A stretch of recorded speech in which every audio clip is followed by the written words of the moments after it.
Good morning, ladies and gentlemen.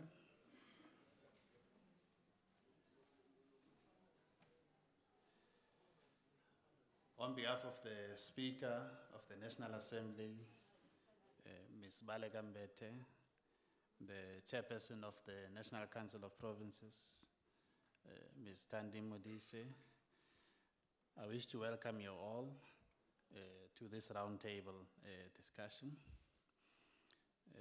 I wish to recognize the heads of diplomatic missions that are here present, the leaders of political parties, members of the National Legislature, our distinguished guests, panelists, representatives of the NGOs, civil society organizations, religious leaders, academia, youth formations, and all our distinguished guests to this roundtable.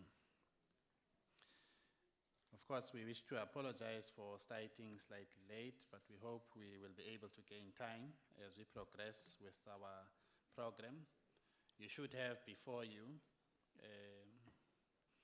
the program for the day, which basically would cover the opening address that will be made by the Speaker of the National Assembly. Then we will get presentations by various distinguished presenters, both from government and academia, who are there to infuse some kind of thinking on the celebration of this very important day, Africa Day. This is part of the roundtable that is held as part of the activities that Parliament is undertaking in celebrating Africa Day. You will note that later on there will also be a sitting where members and parties will be expressing themselves on this particular issue. So this really becomes the precursor to that particular event. Without really wasting too much time, I would like to call upon our Speaker of the National Assembly, Ms. Baleka Mbete, to prepare herself for the presentation. But before then, we start with the singing of the AU anthem. If I can request you to rise.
thank you very much to the Parliamentary Choir for a wonderful rendition of the AU anthem.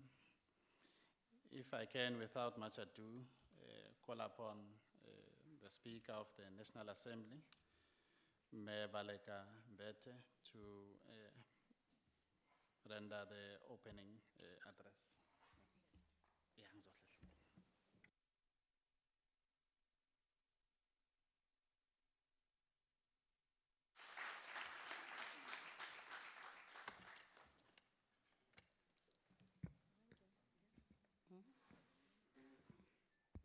This is an old venue, so it's a bit awkward when it comes to facilities like a podium, where to stand and speak, but we have to make do for the sake of heritage.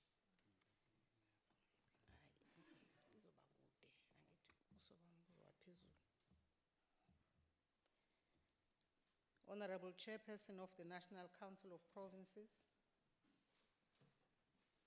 honorable leaders of all political parties, honorable guests from the Diplomatic Corps,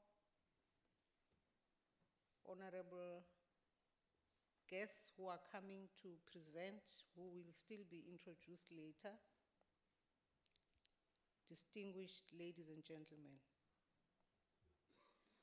Africa Day marks the day on the 25th of May 1963, when countries in Africa that had achieved freedom from colonialism came together to sign a declaration to form the Organization of African Unity, the OAU. Since that time, the African continent has transformed in many ways, and today we now have the African Union, which works diligently towards creating a positive future for the people of our continent.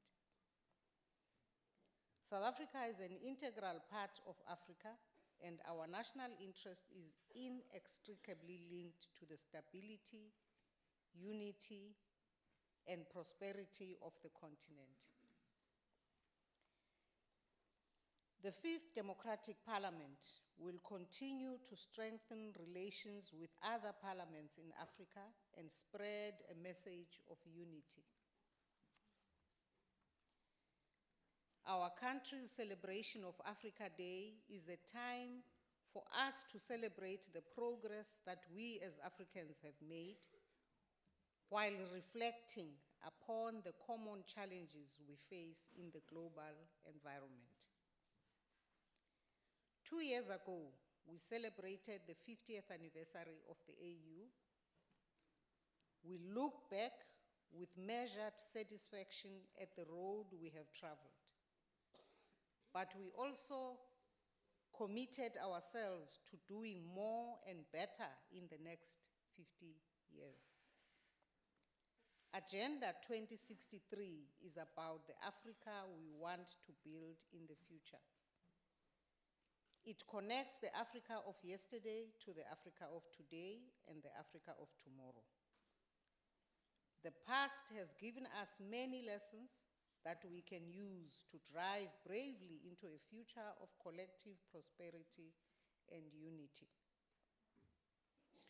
Agenda 2063 is premised on 7 aspirational pillars, which are a prosperous Africa based on inclusive growth and sustainable development,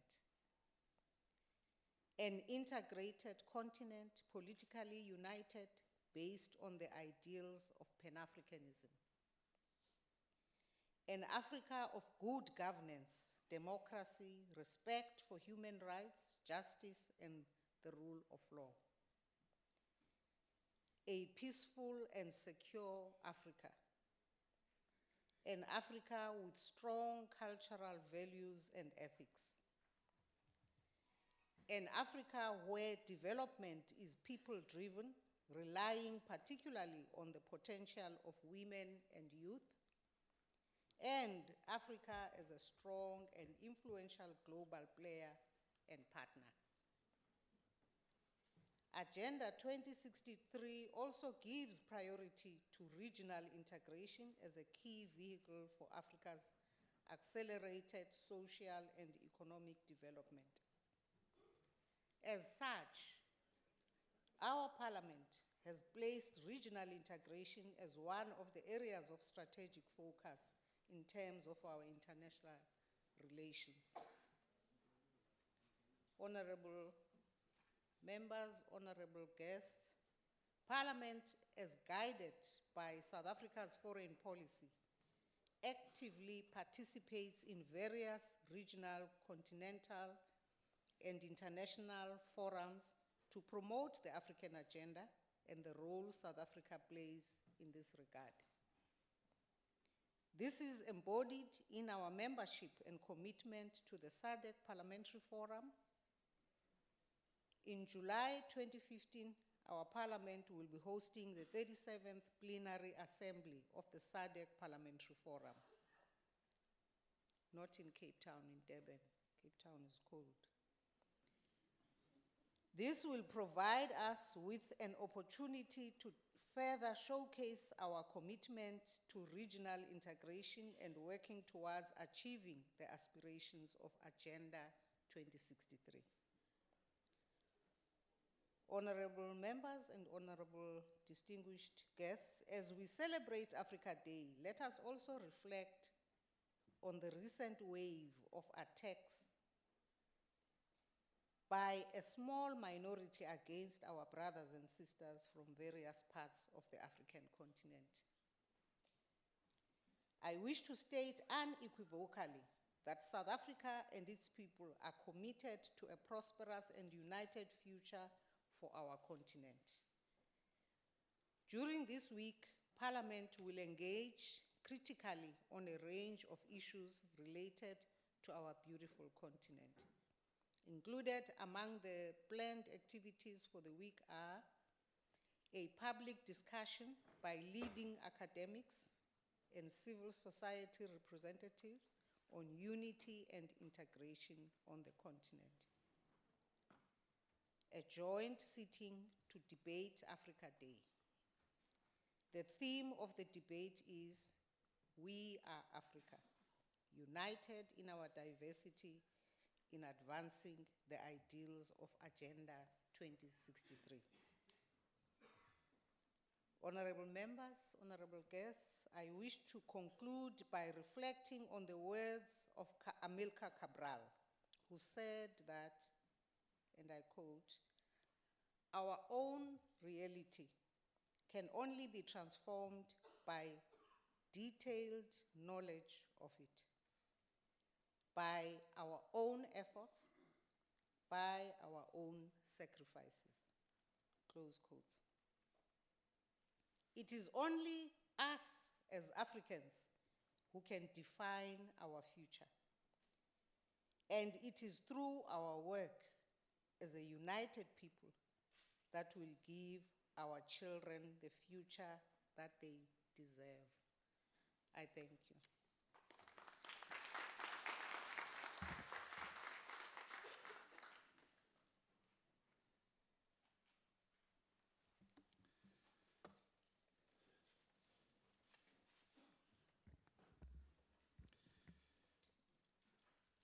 Thank you very much, Speaker. At this point, just to reflect on the agenda, we had about 3 main items. The first, of course, is that you're going to have the presentation that was heard by the Speaker during the opening address. And then the second bit is to have the discussions that would enable members of the public, civil society formations to engage with honorable members of Parliament in this regard, infusing particular thinking that would hopefully assist in facilitating common thoughts, common views around these particular issues. Then the third item, which is not here, which is part of the same program, it will be the signing of a pledge, which political parties will then sign in this regard after this particular program has come to an end. So we'll have them in those three stages, as it were. At this point in time, my role as the program director sort of will come to a pause, and I will then request the moderator in this regard, who is the House Chair, Ms. Togoti Diza, to then step forward and facilitate the discussion that will, in the main, include various presentations that are there. Of course, the floor is open for all to engage as directed by the facilitator and the moderator in this regard. Thank you very much.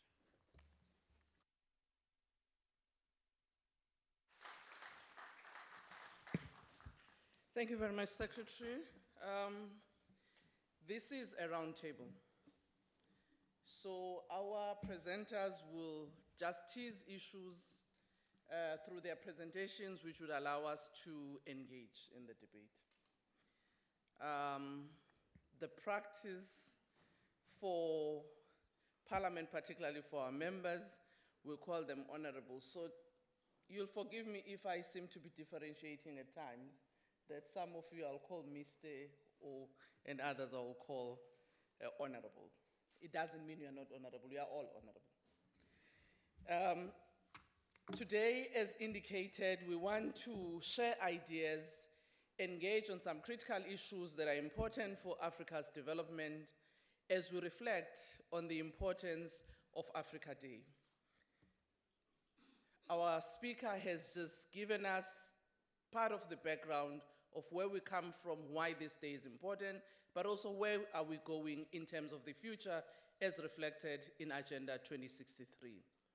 So our presenters will help us by teasing some of the critical issues that emerge out of Agenda 23. Some of them may not necessarily, but obviously are questions that are important for Africa's development, be they challenges or prospects for the future. Our first presenter, I'll ask them to come and sit next to me so that all of you can see them. I will ask the Deputy Director General, Statistics South Africa, Ms. Kifilwe Masileng, who will give us a presentation on demography, migration, patterns, and tourism in Africa, giving us an overview of that. And after her, it will be our Executive Director, Center for Conflict Resolution, Dr. Adekeye Adebajo, who would also give us a presentation on peace and stability in the African continent. Both of them I'll ask if they can come and join me here on the table. I will then facilitate the discussion after their presentation. You're welcome. Kifilo, you'll use a bioscope? Okay. You can take a seat, yes. Okay, over to you. Thank you, Mam Tandi, Mam Togo, and greetings to Mamu Balek, the Honorable Speaker.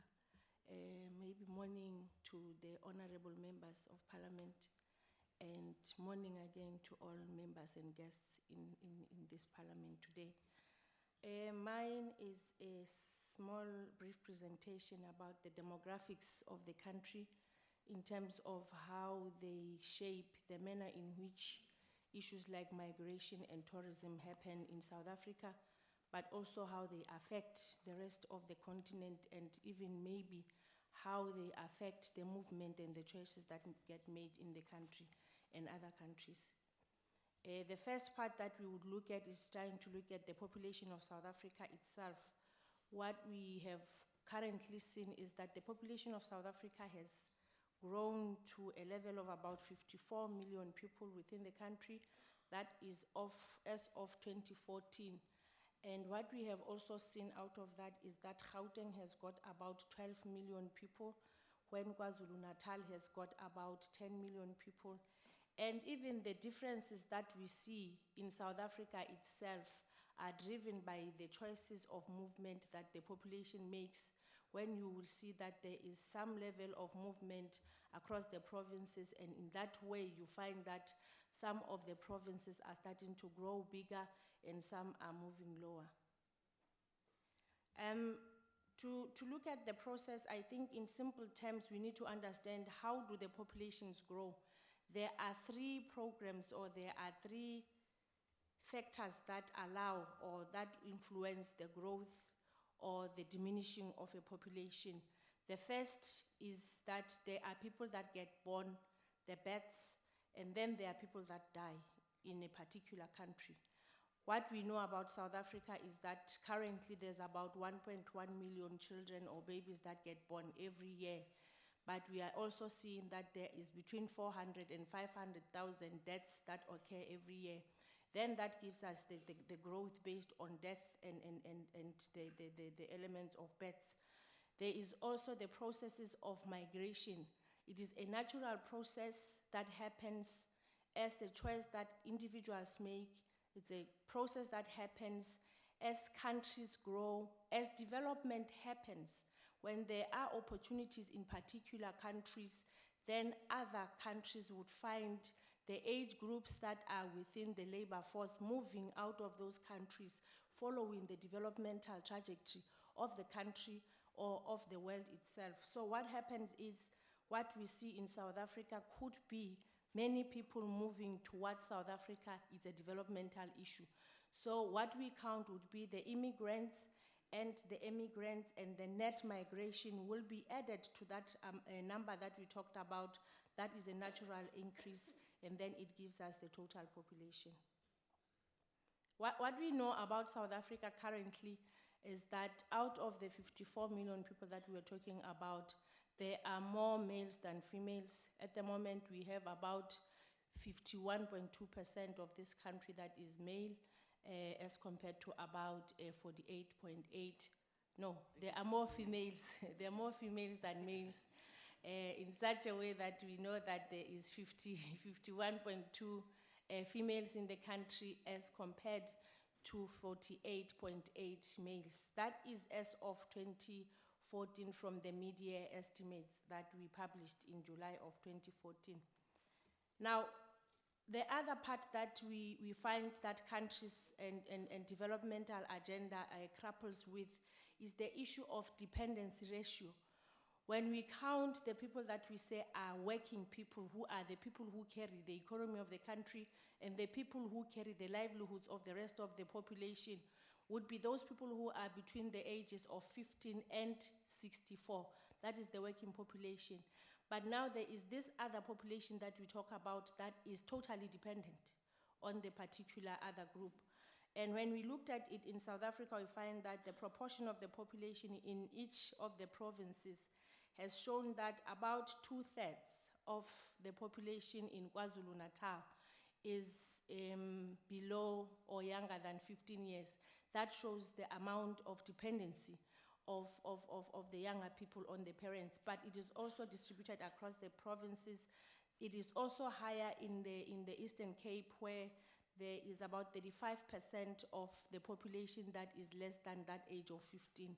Therefore, immediately when that happens, we start to realize that the populations in some of the provinces are now made up of younger people, and that increases the dependency ratio in those particular provinces. Now, the second element that controls how the population also grows is the issue around fertility within a country. Now, fertility is what is known as the number of children that a woman would have. So in South Africa, our average woman would be able to give birth to 2.5. There would never be a half of a child that gets born. But statistically, we say the chances of the number of children that would be born from a woman who is of childbearing age is 2.5. And I must attest that this is also declining, which is also attributable to the choices that women make.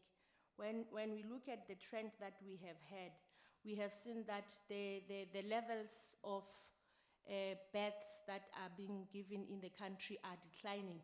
Therefore, that shows that the level of fertility in the country, which is also the number one and the positive part that increases the number of people in the country, is declining. But also, again, one should attest that is a developmental issue. We are seeing fertility as a declining factor across most of the populations. What we have also seen is that in Eastern Cape, as one has attested about the high element and high level of a dependency ratio of 35% of the people in that province being below the age of 15, it has also been seen as the province that has the highest total fertility rate. When we looked at the country fertility rate at 2.57, the total fertility rate in Eastern Cape is estimated at 3.13 children per female. And Gauteng has also been seen as having the lowest rate of fertility, which is at about 2.2 children per woman who would be in the childbearing age group. Now, what we have seen here is the differences in the levels of fertility also are determined by the choices that women make, the livelihoods that people are living within, and the social fabric within the different environments that we live in. And sometimes I am sure the circumstances under which the women that are in the childbearing age groups would determine whether they would be able to give birth to more children or not, basically as a developmental issue. The last part that also determines whether the population grows or not, it's mortality. What we have seen in South Africa is that the levels of mortality are declining. We are currently, I think, at about 480 or 468,000 deaths that are calculated. And the life expectancy in the country has improved. It has moved to 61.2 years for all persons. And what we have seen is that this has been an increase from the year 2002. And when one looks at the trend that is on the slide, it is also attributable to the effects of HIV. When we look at those first years, that was the time when the epidemic of HIV was also registering at higher levels in terms of its prevalence. And we are starting to see more longevity within the population itself.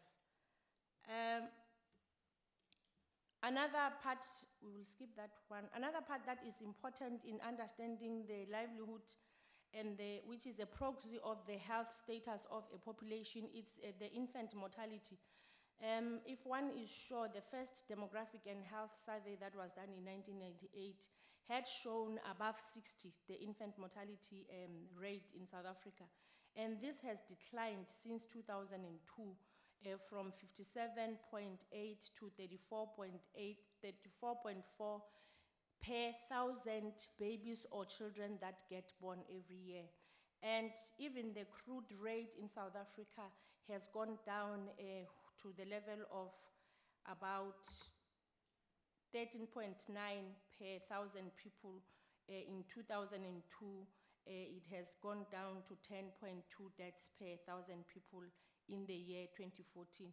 That also starts to show the improvements in the livelihoods of the population, that the population in South Africa is starting to be seen to be growing.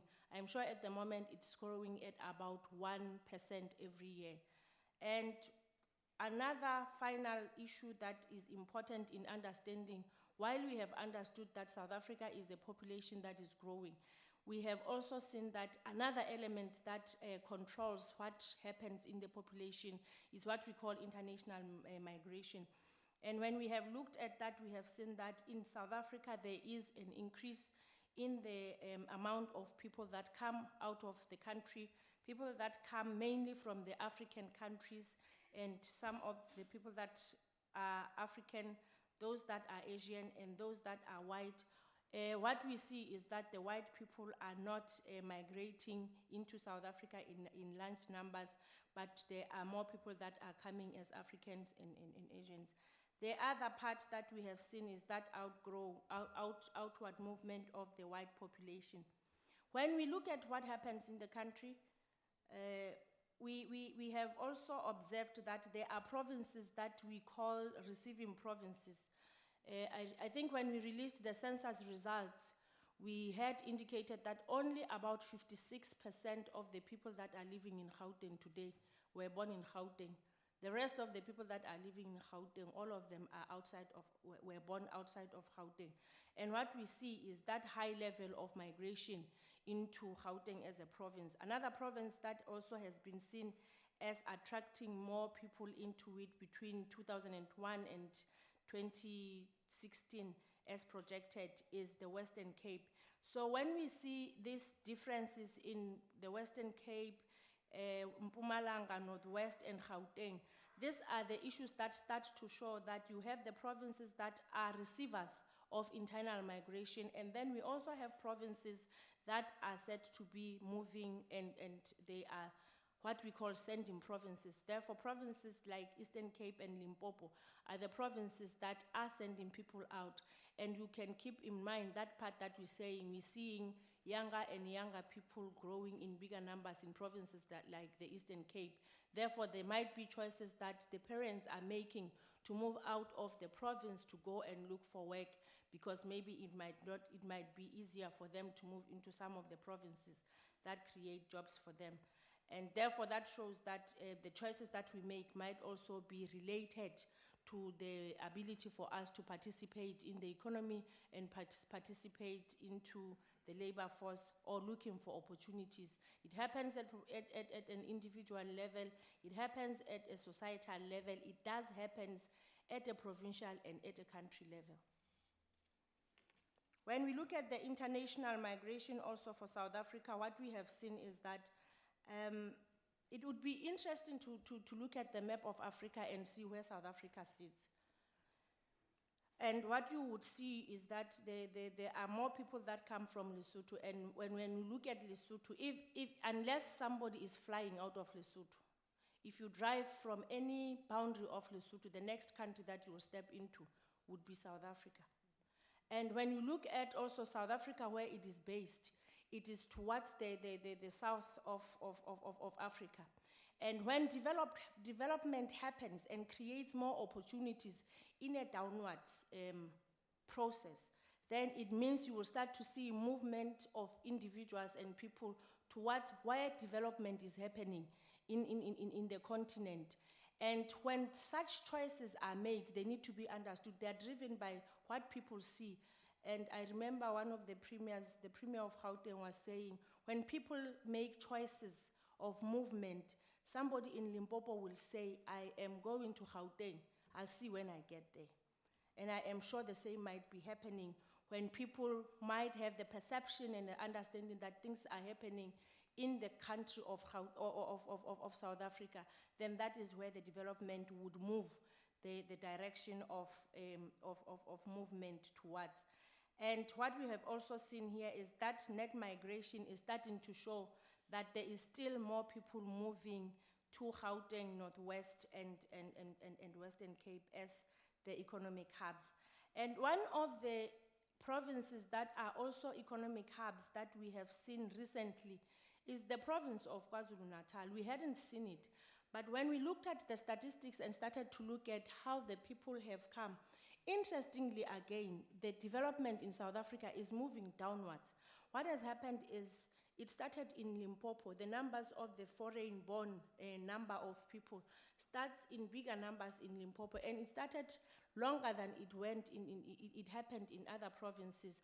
But now what we see is that there is also that downward movement, which is also moving into the provinces like KwaZulu-Natal, and even Eastern Cape is starting to receive such numbers of foreign-born people who are currently in the country. So I guess maybe to put everything into context is for the Agenda 2063 to happen, a better understanding of developmental issues and how they happen is very critical for us, so that we understand when we see these movements, they are not driven by certain issues, they are driven by natural effects of what happens within the population. And that understanding, I think, would be able to assist in the integration of Africa for 2063. Ke a leboha. Thank you very much, Kifilwe. I think that was a very interesting presentation in helping us understand how growth happens, that there are various factors that influence growth, but also that influence movements of people. We'll come back to the discussion. I'll now ask Dr. Adekeye Adebajo to give his presentation on peace and stability. Over to you, sir. Thank you very much, Madam Chair. I'd like to just recognize the Speaker of the National Assembly, the Chair of the National Council of Provinces, members of Parliament, honorable members of Parliament, members of the Diplomatic Corps, and civil society. And I guess, as we say in Abuja, all protocol observed. My presentation is titled, Who Killed Pax Africana? The ancestors of Africa are angry. What is the proof of the curse of the ancestors? Things are not working in Africa. From Dakar to Dar es Salaam, from Marrakesh to Maputo, institutions are decaying, structures are rusting away.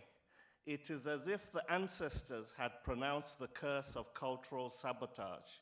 End of quote. I would like to dedicate this presentation to the legacy of the man who uttered these words in 1986, Mzee Ali Mazrui, who died in October last year. And he has himself now become a noble ancestor in the hereafter that he titled After Africa. He was the foremost African public intellectual over the last 50 years and was also a dyed-in-the-wool Pan-African who contributed to committees of the OAU on reparations and also on transforming the OAU into the AU. Mazrui was the intellectual father of the concept of Pax Africana in his seminal study in 1967, which argued that Africa needed to create and consolidate peace on its own continent through its own exertions. He also had this idea of continental jurisdiction, which was a sort of Monroe Doctrine, which urged outsiders to stay out of the continent and let Africans resolve their own conflicts. And in the related idea of racial sovereignty, Mazrui argued that interventions by African states, brotherly African states, was more legitimate than those of outsiders. Mazrui also posed a fundamental question 55 years ago. Who will keep the peace in Africa now that the colonial powers are departing? I want to, in this presentation, pose the question, who killed Pax Africana? But before I go into the villains that killed Pax Africana, I want to just quickly go on a journey from Cotonou in the west to Casablanca in the north so that we understand the dynamics of security in the 5 African sub-regions. According to ancient folklore, European alchemists sought to turn lead into gold and in the process discovered the scientific method. It's important that African alchemists who are trying to create a viable African Union from the old OAU not repeat the same illusory journey to an El Dorado. The OAU tried and sent troops to Rwanda, Burundi, and Comoros in the 1990s, but failed due to financial and logistical reasons. The African Union seems to be acting like an experimental guinea pig, not learning lessons from these experiences and deploying troops to Darfur, who had to be taken over by the United Nations, and Somalia, though they've done a very heroic effort in driving al-Shabaab out, but they don't seem to learn the lessons from the old OAU in having financial and logistical issues, and I'll return to this point a bit later on. Ghana's Kwame Nkrumah came up with the idea of an African High Command in the 1960s.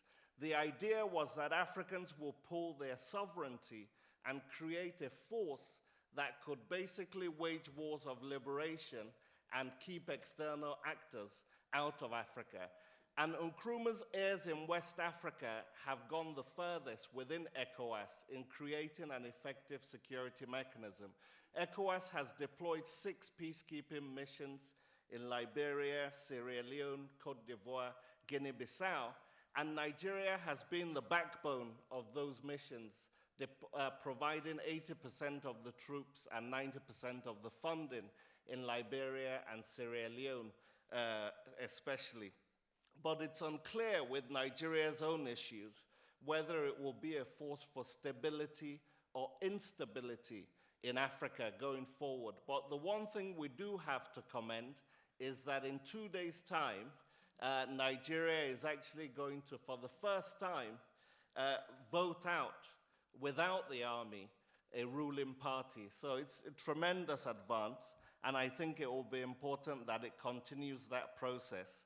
In Southern Africa, of course, South Africa under Thabo Mbeki played the role of a Pied Piper of Pretoria, calling the diplomatic tunes to which warlords, rebels, and politicians danced in Burundi and the DRC. South Africa's deployment of 3,000 troops to these countries increased its credibility greatly. And under President Zuma, South Africa also led a 3,000-strong intervention force of SADC, which crushed the M23 in 2013. But it's important that both Nigeria and South Africa, which account for 3/4 of the economies of West Africa and Southern Africa respectively, actually have a vision for regional integration in order for peace and stability to reign in both sub-regions. The Great Lakes region of Africa is, of course, one of the most beautiful and spectacular regions of Africa. Rising mountains, rolling hills, mountains, etc. in this region. The Great Lakes, though, have been infected by ethnic crocodiles of the genocidal species. You have Rwanda and Burundi, tragic twins, seemingly fated to repeat bloody cycles of conflict based on diabolical social engineering from Belgian colonialism. And then you have the DRC, the biggest country, which by its size, strategic location, minerals, should be playing the role of a hegemon, as Nigeria and South Africa have played in different regions. But due to the 31-year misrule of the Western-backed Mobutu Sese Seko, it's basically fallen into conflict. And you've had in the Congo basically becoming a carcass on which regional vultures like Rwanda and Uganda have feasted, and no peace there. Moving to the Horn of Africa. The Horn, of course, is one of the most treacherous parts of Africa. Somalia, Sudan, Ethiopia, all ended up on different sides of the Cold War at different times. And Somalia and Ethiopia, Eritrea, Uganda, and Sudan have either gone to war with each other or supported each other's rebels. And so you have a very difficult sub-region here, which really has not really allowed us to be able to build a security mechanism. And you also have the US, Uncle Sam, with 1,700 troops in Somalia on its war on terror, which has also affected the regional security complex here and prevented the kind of security you would want.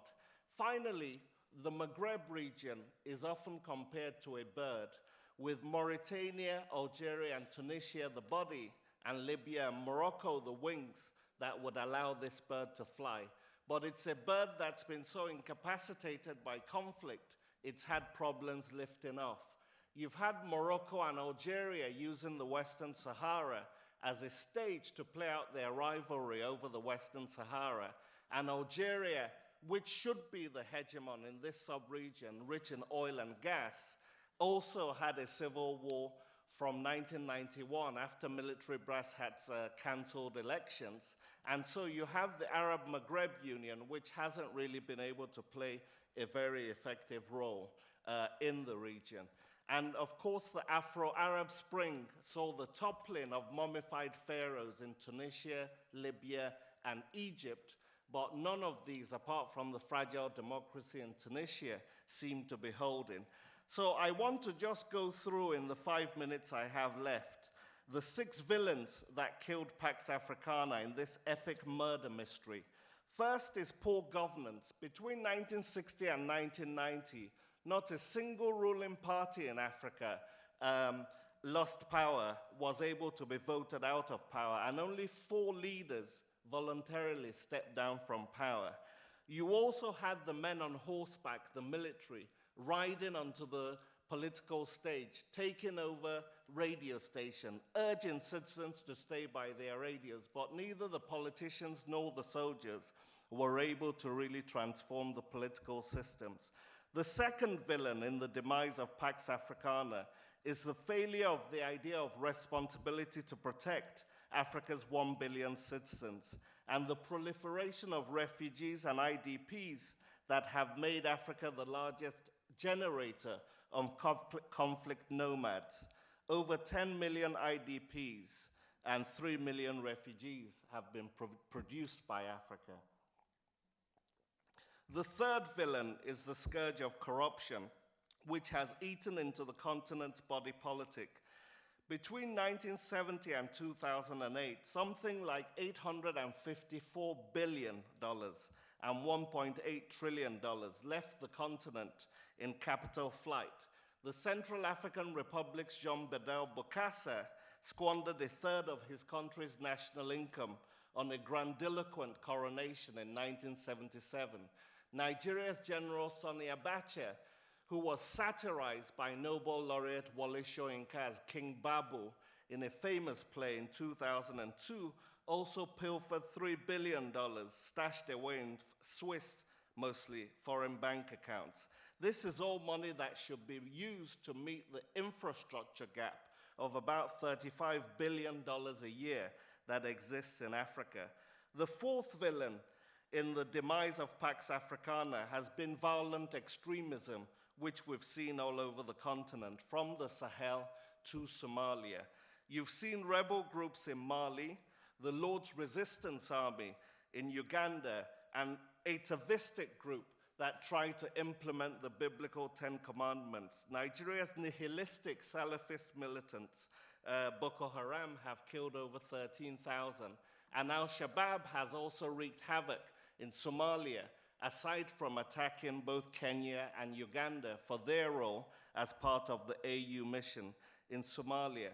The fifth villain in the demise of Pax Africana has been the pernicious role of powerful external actors. The United Nations celebrates its 70th anniversary this year, and the big 5 countries on the Security Council actually provide 70% of the arms that fuel conflict. So rather than being peacemakers, they've sometimes been powder kegs. And some of these characters resemble characters in Aesop's fables. The US is the lion, the kind of king of the jungle that hunts other beasts. The Russian are the bear and the lion, of course, fought over a goat in Aesop's fable. China is the elephant that has big ears. It listens more than it speaks, but it has a long memory and seems to be gathering enough strength before showing its power. France is the wolf in sheepskin that hunts vulnerable lambs and is deceived by its own shadow into thinking that it's bigger than it actually is. And Britain, of course, is the sly fox that recalls Lord Palmerston's famous dictum that countries have neither permanent friends nor permanent enemies, but permanent interests. The final villain in the death of Pax Africana is the World Bank and the IMF, criticized by their critics as the evil sisters and seen as part of a system of global apartheid. In the 1980s particularly, they carried out devastating experiments on Africa in terms of the structural adjustment programs, using Africa as guinea pigs that affected health, education, and employment. So I want to end by posing the question that I began with, that Ali Mazrui asked 55 years ago. Who will keep the peace in Africa now that the colonial powers are departing? The question that our generation of Africans need to answer and address as we commemorate Africa Day is who will keep the peace in Africa now that the Cold War is over. God bless Africa.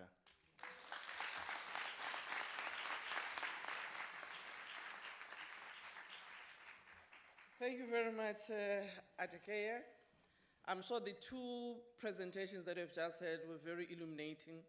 On one hand, I think it was giving us a broad overview of understanding population growth in our society, even though the case study that was used was really South Africa, but it will be the same for all the countries to enable us to understand how population grows, what are the external and internal factors that motivate such growth, so that we can understand issues of migration for ourselves as we reflect on some of the challenges that we face as societies in Africa. But remembering the theme that what we are grappling with is, as Africa rises, how do we help integration as a continent? Issues of peace and security becomes paramount. And I think what Adekeya did was taking us through the journey, firstly analyzing the different regions, what is happening in those regions, but also what are the anchors in terms of the countries that presents possibilities for enabling us to have a peaceful continent. Within that, he mentioned, issues of strategic partnerships. What would happen if there were particular collaborations between countries that can actually ensure that they anchor the possibilities for peace?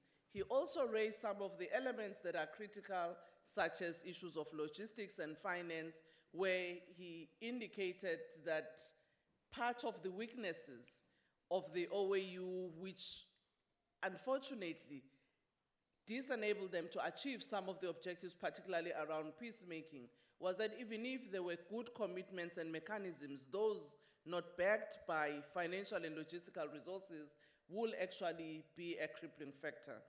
He also raised the issue of leadership by implication in some of his presentation, which I think is important if we want to ensure that we build stability and peace. He then articulated in his view what are those external factors that he sees as one of the things that are, that work against peace in our continent that we need to take note of. And he has posed a question to all of us: who will keep the peace?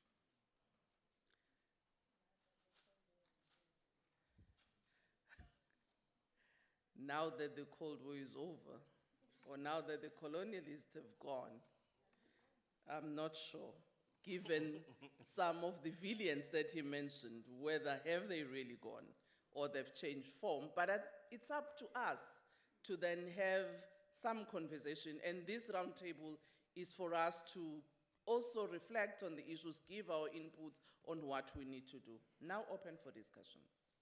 Any first taker? Yes, sir?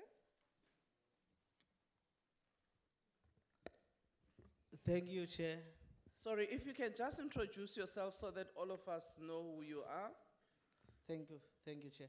and an organization preferably. I am Snetemba Manjoli, Honorable Chair, from the community of Philippi. And I'm a staunch Pan-Africanist. Yeah. I've got a question for the letter speaker about when he poses a question of who will keep peace now that the colonialist is gone. My question is like this: was there peace when the colonialists were still occupying Africa? That is my question. Okay. Was there peace? Because All right. I think it's thank you so okay. much. I will give each one of you 1 minute. Yes, sir? It is working. Just press where there is a sign of a mouth. If you can use your mic, it is working.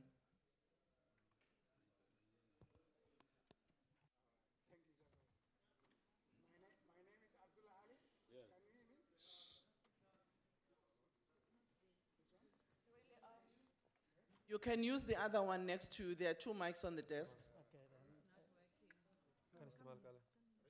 Can you hear me now? Thank you so much. And I apologize that I didn't start my speech quicker. And my name is Abdullah Ali from the Somali community here in South Africa. And some of my main points were already discussed. But what I want to mention here is that maybe it might not directly relate to what has been said, but it also relates, the way I feel, which is this problem now that we have here in South Africa, which now some people call xenophobia, but which is a term that I have a problem with because it gives the scenario or the picture that, the population of South Africa are xenophobic, which means anytime that they see you, you meet them in the mall, or in the school, in the university, you are in danger to be attacked by them. So that xenophobia, that term, I think it should not be the right term to use the problem that we have here. We might get another term to call it, or say like crime, because I say this because I live in South Africa more than 11 years. And even there was a time that I had been injured or whatever, attacked, but it was crime, I'm sure, 100%. Those people who attack it or whatever did. I have got a child who goes to university here. I'm a student here.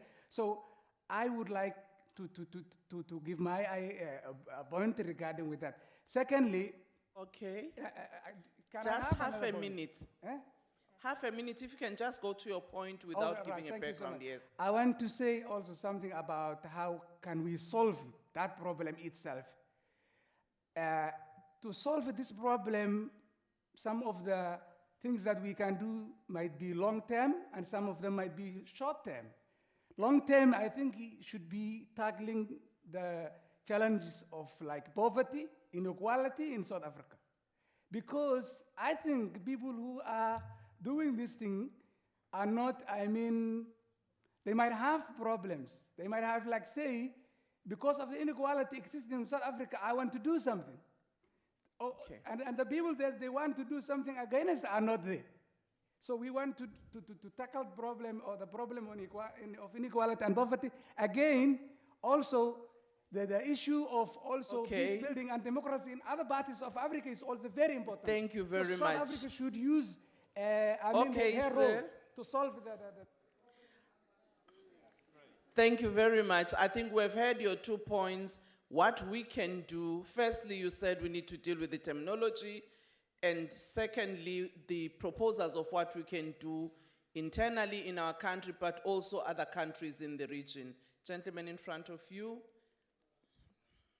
Thank you, Honorable Moderator. Thank you very much. My name is Mohammed. I'm also from the Somali community. I am living here. You can take your seat. You can Okay, speak it's seated, fine. yes. Maybe it makes much energy for me when I'm standing, if it's All okay. right. Okay, thank you very much. I wish it is not, breaching the protocol if I stand. Is it fine? Of the parliament here in the chamber. Okay, it's fine then. I will. Yes.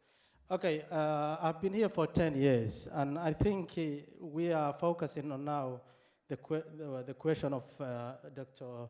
Adibajo, who will keep the peace now that the colony has gone or departed. It's very important. I'm glad that Doctor has touched very informatively some of the, the complex and dynamics among the, African politics and conflicts and the international interference. I agree with him a lot. But to answer this question, we need OAU, or African people. It's us who is supposed to keep the peace in Africa. It's our responsibility as Africans. Some people even do not know much about Somalia and their involvement in the liberation of Africans, including South Africa. And that's what we need to know. And the Parliament of South Africa needs also to understand and also to educate, and the government as a whole, on the people who were born or who have been youngsters when this country was isolated from the rest of the country, of the continent and the world. They need to understand the African connection. That is for the the one thing of solving the xenophobic things here. But in Africa, we need OAU to actually take, very honest initiative, and the dynamics and the complex of the conflict in Africa to be taken, into consideration. That is, I think, my question. Thank you. Thank Sir? Yes. Thank you, Chair. My name is Kagiso Monyadiwa. I'm from the African Christian Democratic Party Youth Foundation. It's a good thing that government has availed this platform for us to can convene and discuss our Africanism. But what I've picked up as I'm going outside, engaging with young people, is the fact that most of our young people, or should I say the majority of our population, knows nothing about the Africa Month, let alone the Africa Day. Now, what I think this platform should discuss by now is that how can we raise awareness? I know it cannot be a public holiday because in South Africa we've got already many public holidays and there's been complaints about such holidays. Now, what I'm saying, what I'd like us to resolve about is that what can we do, or what can we resolve by saying, in as far as trying to address the issue of getting young people to know the significance and importance of our Africanism and the Africa Youth, the Africa Day is concerned. So, I'm saying, yes. Thank you very much, sir. Just to clarify that this platform has been created by Parliament. As you know, that we have got the executive, which is government. They've been engaged on some programs, and Parliament, as you know, that we are the representative of the people. You elect us to come here. And I think this platform was really to allow members of our society to engage on some of these important issues. And we'd like to thank our presiding officer for really creating that space for us, which is part of, I'm sure it's the start, will continue. But you also know that we do have sectoral parliaments where sometimes we bring in the youth, the children, as a way of engaging with our society, but also to listen to their views. My sister there? Thank you, Madam Chair. My name is Pelele Chirwa. I'm fourth generation Malawian in South Africa. I wanted to also put a comment about who will keep the peace in Africa. I think when the professor spoke very well about the villains, I think one of the, if I could add the seventh villain, is that in all the 6 ones that he spoke about, it just raises the fact that the whole solutions of all the problems in Africa have been masculine in many generations. And the voice of women, I think, is one of the biggest solutions that will play a role in how Africa will rise. And if we as Africans don't include the voices of women in the solutions, I don't see the solution of us going forward as Africa. For us to rise, we need to include women in leadership, and not just showing face in leadership, but allowing their voices to be heard and them to bring the solution. Because at the end of the day, when we go to war, those are the people that pick up the pieces and take the countries forward. So Africa will rise with the women in front. Thank you very much. Honorable Lekota, I'm coming to you, my sister. The host may have bolted.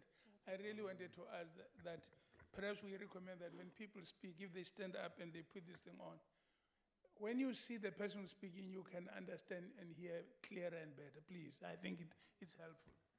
It's a procedural question, but I didn't want to make it mandatory for people. Others can sit down, but if others feel they'll speak better standing, they can do so. Honorable, I've given you an honor in this Yeah. parliament member. Thank Yes. you very much. The previous speaker actually started to talk about what I wanted to say. I really like the question. Brilliant presentations. The question really is... And your working- name is? Oh, sorry, Wendy Pakier, and I'm from Ubuntu Rural Women and Youth Movement on the other side of Stellenbosch.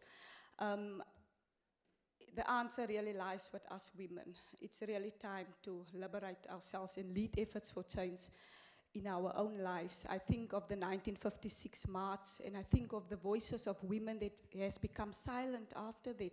The voices of strong women that was within the movement that drove the 1956 March.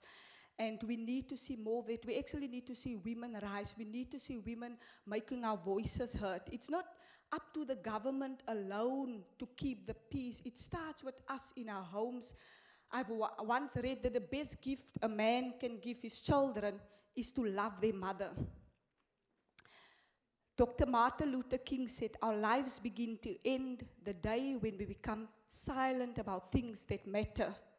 I've been saddened by the xenophobic attacks that we've seen recently, by the gangsterism on the Cape Flats, homophobia, all forms of violence. Violence against women are still the most widespread fundamental human rights violation. It's interesting to hear that there's more women than men. Hence, it is women who bear the brunt of the unequal trade regime. It is women who bear the brunt of the HIV pandemic in the country. And I do think, because Liberia has done it, Ma'iala has shown that a woman can be a head of state. And I'm not talking about a Margaret Thatcher kind of woman. We often accuse... round up. So, yeah, we often accuse that we are very emotional as women. But I think that's just to show how human we are. And I think with xenophobia, the women's voices has been silent. We've been seeing who the perpetrators of this violence are. It is sons. It's not unknown people that has been committing these violent acts. It's people in our communities, sons within our communities. They say charity begins at home. We Okay, need ma'am. to teach our sons values. Thank you very much.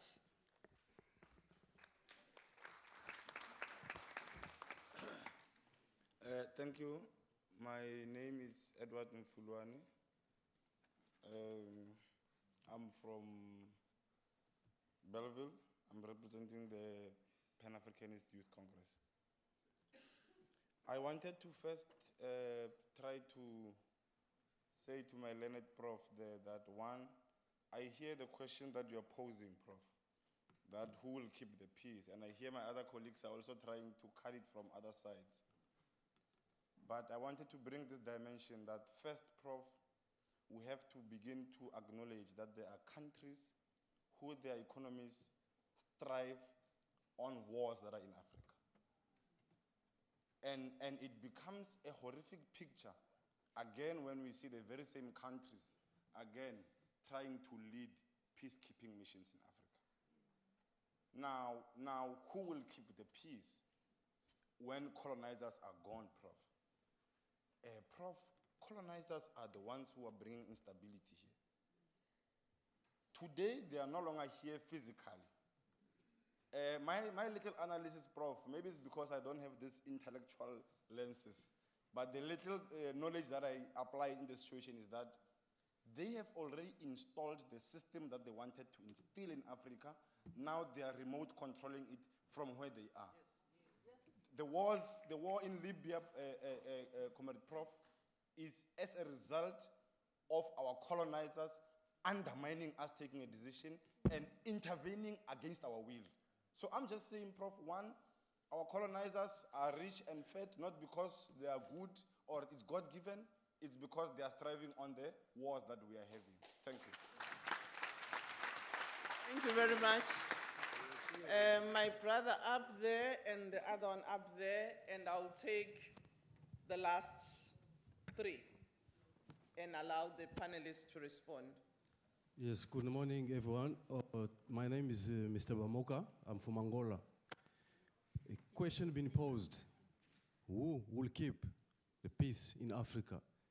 Not after they will be gone, but now that they are gone. I think that question is the answer. And that answer, we all know it. First of all, it's let him start by what Mr. Mandela said, not Mandela, Nelson Mandela. Sorry about that. He said it always seems impossible until it is done. And today, this question might look like it's impossible, but I'm telling you, today it will be done when I finish my speech. Let me tell you what Mr. Mandela said to answer that question, to tell you that that question been answered already. He said, it is in your hands to make a difference. I thank you. Thank you very much. It is done. Sorry, can you give the gentleman here and then the other one in front? Good morning, everyone. I would like to thank, first of all, to be given this opportunity. I've raised my hand a lot, but thank you, sister, that side. I think Okay, she's your name, honorable. sir? Yeah. I would like to give a clue about what Dr. Adebayo was saying. Your name? My name is Abdikadir. I am from the Somali community also, although some other Somali community members have spoken. But I want to raise my view. My brother earlier who spoken has actually answered the question, because when our African leaders meet at African Union headquarters in Addis Ababa, I don't think they discuss anything that is related to the prosperity of Africa. What they all guide and look after is their position in leadership, whether they are going to be president the next election or not. What they also guard is the aid they get from the outside world. The aid is the one that keeps Africa not to go anywhere. We're all looking forward to get aid, except some few countries that are not mostly dependent on aid. This aid thing is the thing that's killing the prosperity of Africa. We don't believe in ourselves. We think like we are going to wait for others to give us everything all the time. These wars that are happening in Africa are always sponsored by outside world. The arms are given to the rebels by the outside world, and then our African governments that are maybe neighboring or the other side of Africa come and say we are going to keep peace. But they are making money out of it themselves. They don't want to pull out. They want to keep it that way because it is just a contract, and they're going to look after that money.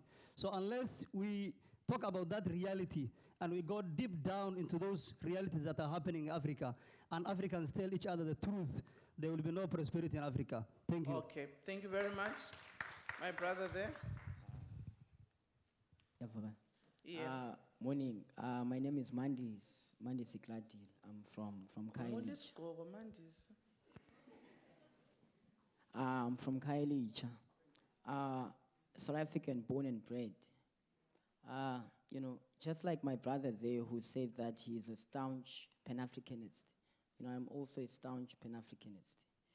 To answer your question, Chairperson, on, you know, have the colonizers really gone, and, you know, who must usher in peace in Africa? I think the colonizers have not gone, you know. We are now in a, you know, there is a new disguised form of colonialism, you know, which is neo-colonialism, where the same people, you know, who exploited us before, you know, they still continue to do so, even post-independence. And how can, you know, we usher in peace? I think we must return to the old orders, you know, to the old, you know, social orders, how, you know, how we lived as African. And this is before capitalism, you know, this was before capitalism, that communal, you know, living that Africans lived. Because with the introduction of capitalism, there was patriarchy, there was racism, which speaks to the oppression of women. So I think Africa should really return to the old social relations and the old social orders of, you know, of ridding ourselves of capitalism and ridding ourselves of neo-colonialism. I wanted to raise that. Thank you, Chairperson. Thank you very much. Honorable Member Ibrahim. Yes, thank you. My name is Ibrahim. I'm a member of the South African Parliament. To the second speaker, of course, you spoke of good governance or lack of good governance, which gives rise to conflict. We have the peer review mechanism, and how would you define the peer review mechanism, and what impact it has had in trying to resolve some of the conflict or advocate good governance on the continent. The second point is that there was a view that there should be Africa's solution to African problems. Now, how realistic this has been and in resolving conflict, or for instance, in Mali, we had to get the French to intervene because AU or the African countries were not able or didn't have the capacity to intervene. Thank you. Thank you very much. The last hand there, my brother. Thank you very much, Chairperson. Yonela Mazula is my name. I'm coming from a community of sons and daughters of Africa. Which is that community? It must have a name. If you can allow me, I'm just going to be short as I am short, Chairperson of the session. That community is the community where we do not recognize the borders that were imposed on us. They've already dwelled so much about the question, but I just want to bring an attention. Who is an African? Why are we so scared to define ourselves? Peace that was asked, it will be the last stage. If ever we can start from the philosophy of African nationalism, where justice will be the first priority. That justice will gonna take us to that end. Peace will be the end product. The Berlin Conference of 1884 till 1885, which was chaired by Otto von Bismarck. If you can just stand straight so that we can hear you well, yeah. I was saying, hey, we had the other, you have got a half a minute to conclude now. The point that I want to bring to you, peace that we are all looking for, is going to be the end product. If ever we can start from justice, justice must take place. African problems, African issues must be run by Africans.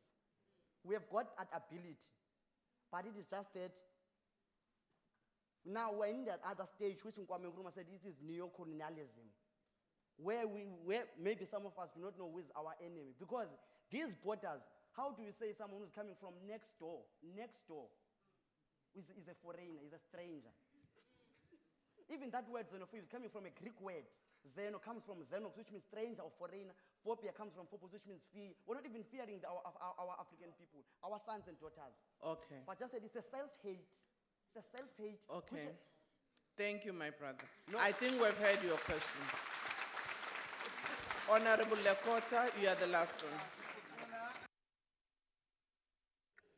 May I just make this short contribution to this discussion? In order to do it, I just want to refer to some of our history briefly.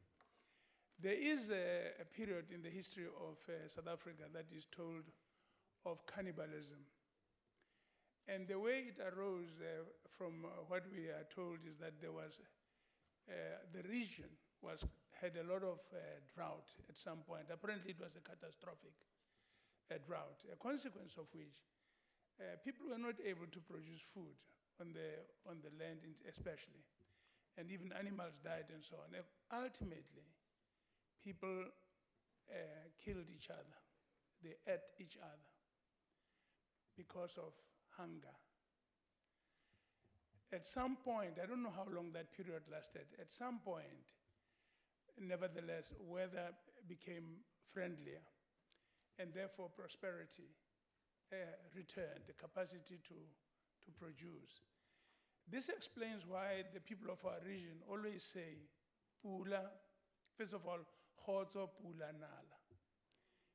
Unless you have some measure of prosperity, some measure of, if people don't have anything to eat, if there is starvation, it's unavoidable that people will fight. So the answer really does not lie in whether there's capitalism or not, because there was no capitalism at that time, but people ate each other up. We've got to find the secret in which we can make regions of our continent and the continent itself prosperous. Governments which will collaborate, first of all, starting in their own countries, to prioritize investment in the welfare of all the people. And then in the welfare of the collective peoples of these countries. That really, once it's like that, and everybody has something to eat, there's no reason why people should fight. But conflict will arise when some have and others don't have. Nkwankwa. Honorable Member Nkwankwa. I was about to call you to order, Chair, I'm kidding. Well, thank you very much. I think to weigh in on what Ndadeli God has just said, there's also, apart from the leadership debate, there's also a broad economic debate that we should have around African problem stock.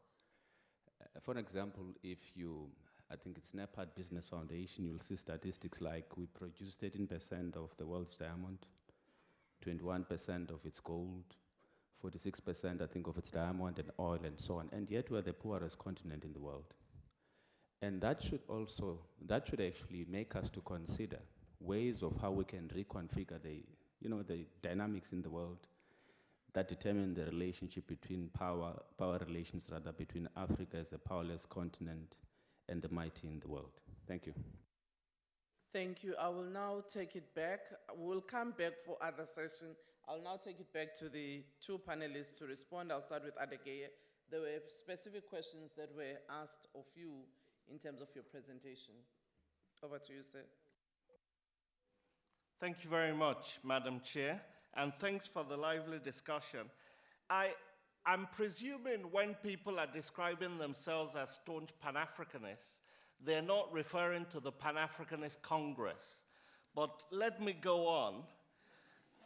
I don't want to be controversial in the chamber, Madam Chair. And there is a Pan-Africanist Congress representative here. Excellent.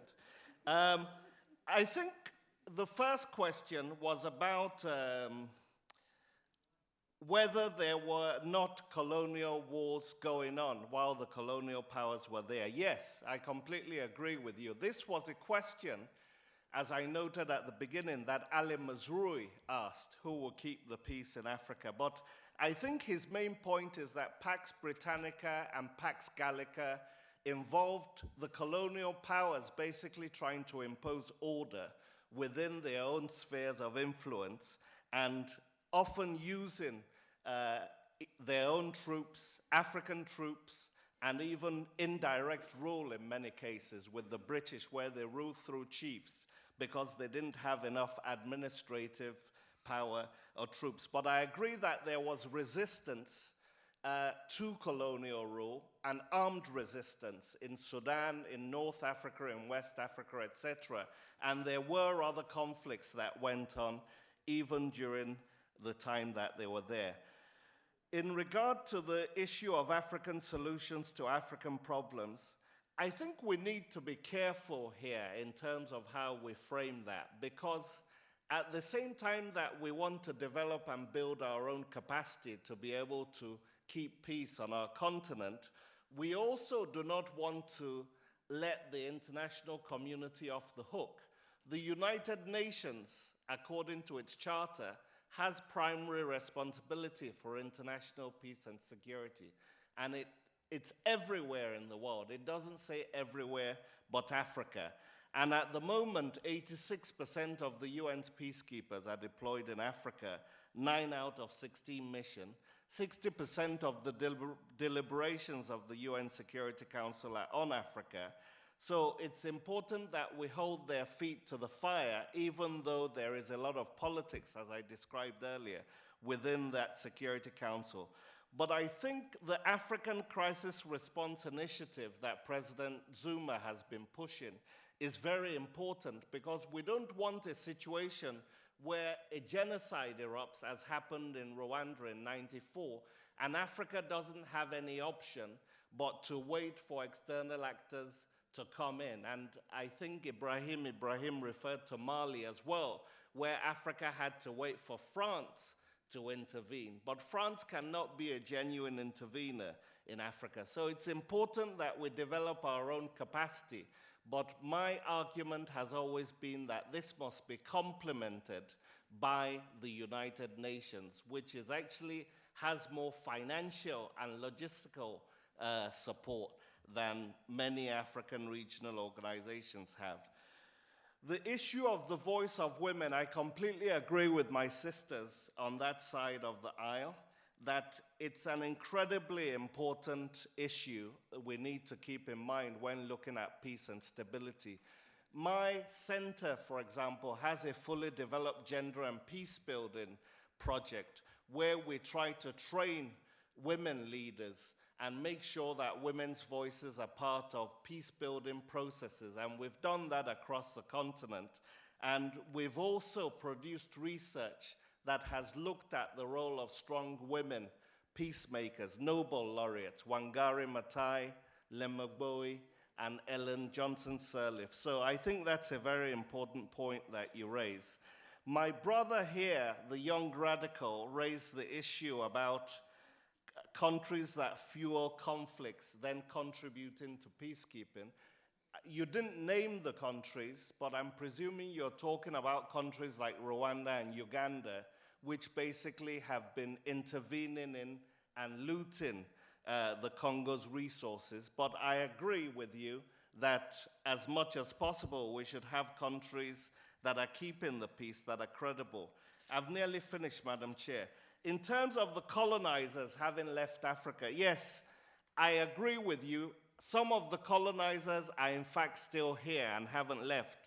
France has about 5,000 troops in Mali, Cote d'Ivoire, Central African Republic, Senegal, and continues to intervene like a pyromaniac fireman in many African cases. So the US, I also noted in my presentation, has 1,700 troops in Djibouti to kind of intervene in Somalia and elsewhere. So that's something we need to be vigilant about. But I don't think it's correct just to focus on the role of external actors. We need to look at ourselves as well. That will give us a far better explanation. And you need to look, for example, now at the whole debate that is going on in terms of the third term. You know, it seems as if presidents in Burundi, in DRC, in Rwanda, in Uganda, all want to extend their terms beyond the constitutional limits, and that in itself can lead to conflicts. The African peer review mechanism has no teeth. 30 countries have joined at least, and it has no mechanism basically for correcting what errant regimes are doing. I think it's far more positive that the AU Constitutive Act is now able to intervene to prevent countries from taking part in the African Union. A country like Egypt, for example, was recently suspended when it had a military coup, and until constitutional rule was actually applied again, it wasn't allowed to come back. So that's important. The last issue I want to take, Chair, if I may, the issue of colonial borders, I agree, they're there to stay. But West Africa, for example, ECOWAS is celebrating its 40th anniversary today. In 1979, ECOWAS had a protocol on the free movement of people, and West Africa today has one of the highest rates of mobility in the world. Something like 68% of international migrants in West Africa are moving around the sub-region. So there are ways that we can do this. And my final point is to look at Honorable Parliamentarian Lekota's point about poverty and conflict. I think it's extremely important that we actually try to increase trade amongst ourselves to increase prosperity. So Africa is the continent with the least amount of intra-regional trade, 12%. It's 20% in Latin America, about 50% in Asia, 80% within the European Union. We are just taking things out of the ground and exporting them abroad. We need to add value to them and trade more. Thank you very much, Dr. Adekeye. Kifilwe. Thanks, ma'am. There were no questions to me, but I guess the challenge that I can pose to this house sitting here is if the problem is lack of peace, justice, and all the other issues we're talking about around security, what is the relationship of those issues with the developmental issues?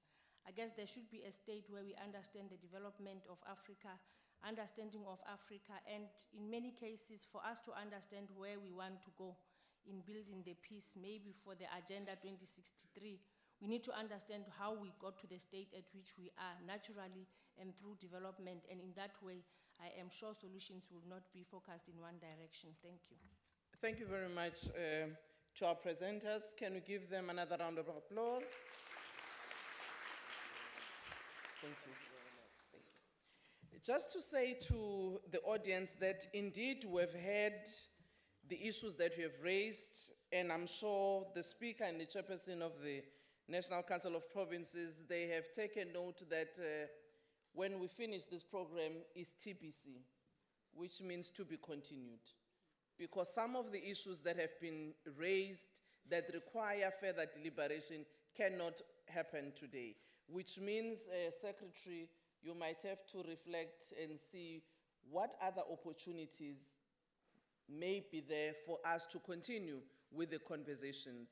There are very good proposals that emerged, some of which I'm sure different stakeholders will also take up, also Parliament, and I'm sure parliamentarians being here, some of the issues will emerge in their respective committees, particularly those that deal with international relations, but all other committees, given the nature of the discussions that we've had about what could be other stimulus that would enable us, to bring peace in our continent, but also in terms of development and prosperity. This brings us to the end of this session. I will now ask our two presenters to come and give us their views. I will ask Professor Kwesi Prah, who will be speaking on Pan-Africanism, emancipation, democracy, and Africa's development, and Ms. Nozipho January Padil to also come and join me on the podium. She will be dealing with a perspective on the richness of African history and culture. Prof.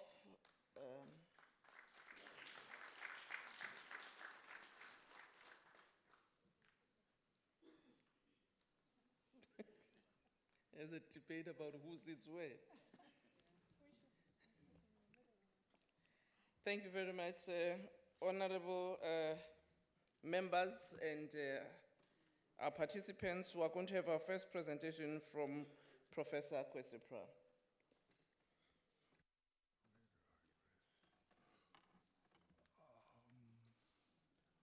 Honorable members of Parliament, distinguished guests, ladies and gentlemen,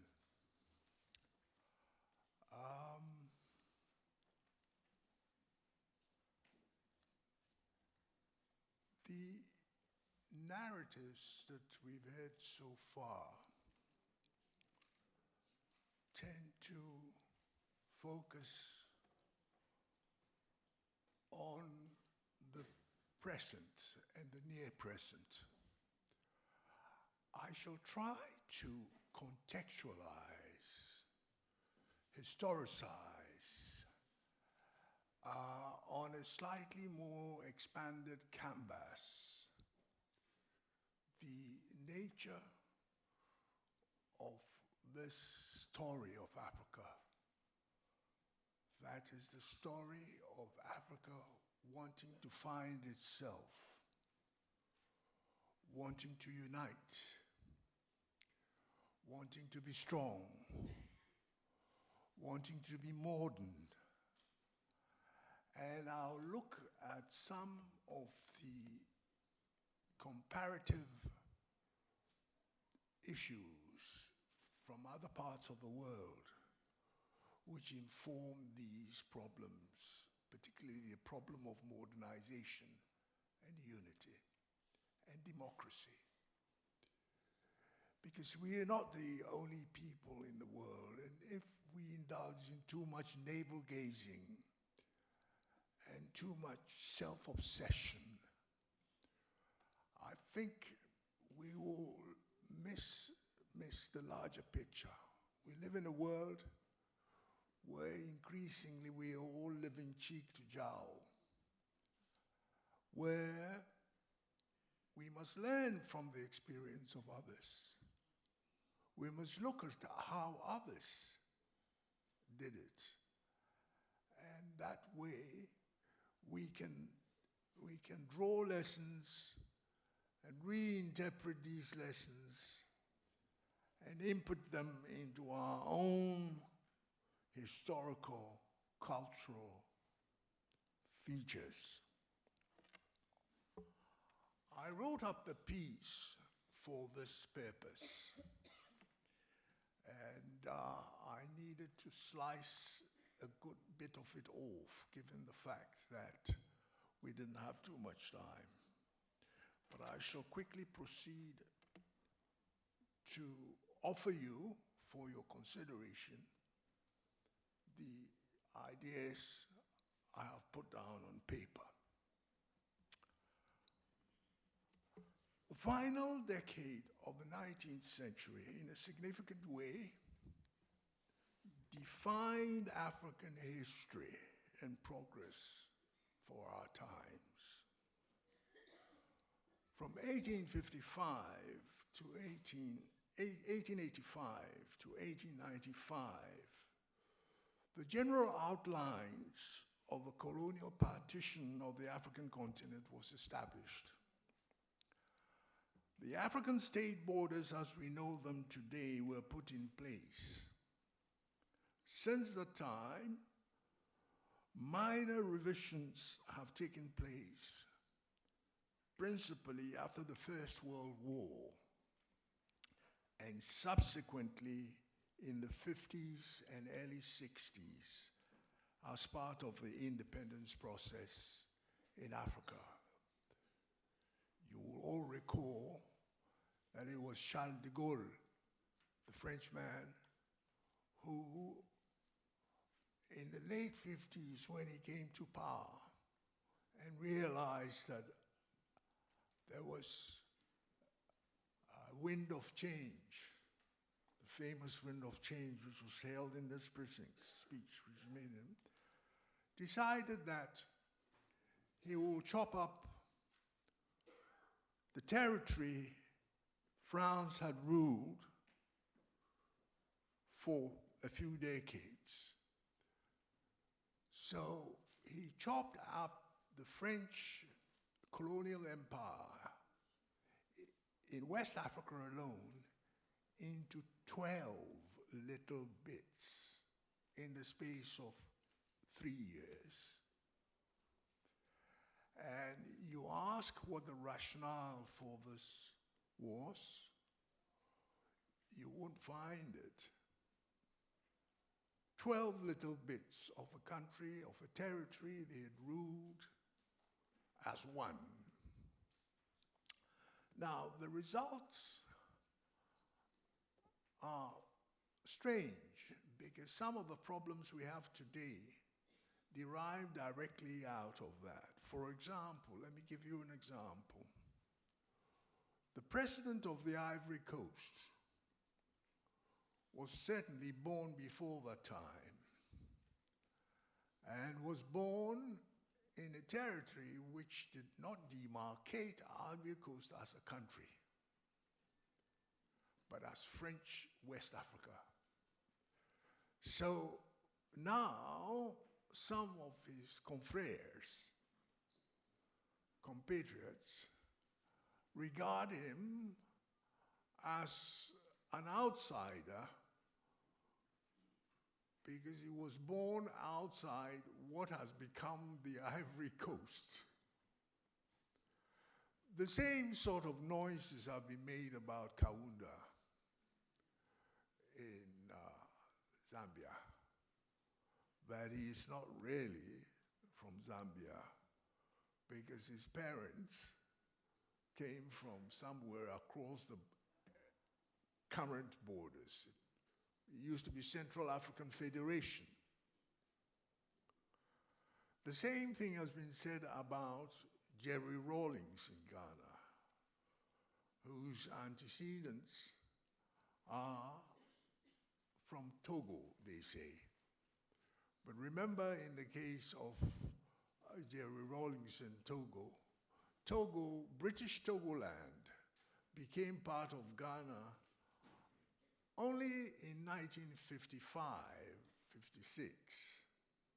Shortly before independence, there was a plebiscite under Espinosa y Prieto of the United Nations to decide whether French Togoland was going to unite with British Togoland according to the dispensation which was in place before the Germans were routed in the First World War.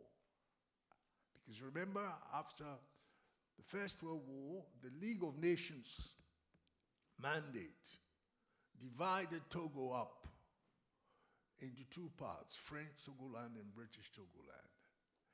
In the plebiscite which was held, what happened was that most of the people in the south of Togo, of both Togos, who are Ewe-speaking peoples, voted to unite the two Togolands.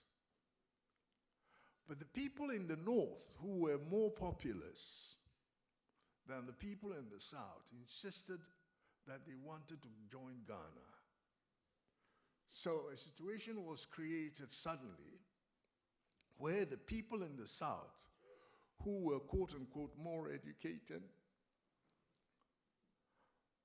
wanted to join themselves, Togo, as Togolese. But those in the north wanted to join Ghana, and they were the majority. So they joined Ghana. Now, till today, there are tensions. There are people who've never felt happy about that. But then you ask, well, what about the borders of Togo itself? The borders of Togo were created only after 1914. And by 1919, they had been dismantled. So Africa, what I'm saying is that we have this problem of borders and identities. And we have to be able, for ourselves and for the future, to contextualize this. It is also part of the rationale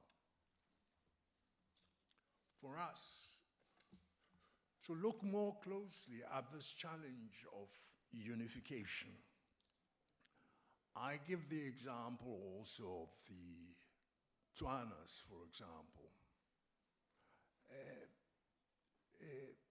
Tswana-speaking peoples existed in Southern Africa together with the Sotho-speaking people, because you can't really ethno-linguistically differentiate seriously between the Sotho and the Tswana. They have, in fact, for a good part, the same clan systems. Now, in anthropological and sociological usage, clan systems are more primary than what we call an ethnic group. You know, historically, they antecede ethnic formations as we know them now. So the Bakwena, for example, in Lesotho, and the Bakwena in Botswana, and pockets of Kwena in Barotseland, small pockets, are actually ethno-linguistically, ethnically, culturally, historically, more primary as a unit, but they are, I've called three different borders. They're split between three different borders. The Tswanas in Namibia, east of Gobabis. The Tswanas in South Africa are the majority. The Tswanas in Botswana form 80% of the population in Botswana, which they call a nation. What about the other side of the border where there are more Tswanas than in Botswana?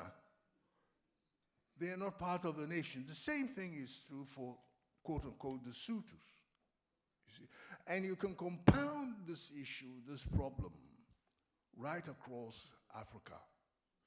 The biggest ethno-linguistic formation historically in Africa is the Pular-speaking people. They are in 17 countries on the African continent, where everywhere they are a minority. The largest number is in Guinea, in the Fouta Djallon area, where they form 45% of the population of Guinea. You can go on. The Mandingo people are in 9 countries in West Africa. They call their language, which is mutually intelligible to them, like the Pula call them the Fulani, Falata in the Sudan, Fulfulde, Pular, Tukler, Pul. Now, they all can understand each other. They are scattered. And if you do not understand and appreciate the impact of these historical African age-long factors and characteristics, you cannot understand all the conflicts that go on. Because in Central African Republic, one of the main parallel divisions, the fault lines there, between the Baleka and Anti-Saleka group, is this division between the Muslim Pula Fulful peoples in the north and the Christian Bantu peoples in the south. But when Central African Republic was created, there was no consideration of how to make sure that there would be some recognition of this diversity, give it some democratic expression, so that the people can live more peacefully. The Somali were split between 5 borders, cut into pieces. And there's never been peace in Somalia. It is partly responsible for the problems we have there. Now, I give you this background just to point to the fact that we have to be able to go back to the drawing board when we think about African unity. How can we turn these characteristics, these historical, cultural characteristics, to our advantage? How can we recognize the need to give some expression to this diversity and let us thrive in diversity? I think I need to draw your attention, secondly, to the issue of the concept of Pan-Africanism. The person who coined the term Pan-Africanism in 1897 was the West Indian Henry Sylvester Williams. Henry Sylvester Williams, in fact, was pushed in that direction to conceive of the idea from what was happening in Europe, the Pan-Slavic movement especially. But it was on account of speeches he heard in London and in Britain in general in the late 19th century by a woman, an African woman from South Africa, married to a Scottish engineer called Anne Kinloch. That stimulated him, that motivated him to call for the establishment of a Pan-African Association, and which held its first meeting in 1900. There were South Africans present at that meeting, and in fact, 2-3 years later, at the close of the Boer War, the Second Anglo-Boer War, he arrived in South Africa, Henry Sylvester Williams, the West Indian Trinidadian fellow. He came to South Africa, settled here in Cape Town, became the first black lawyer to be called to the Cape Bar.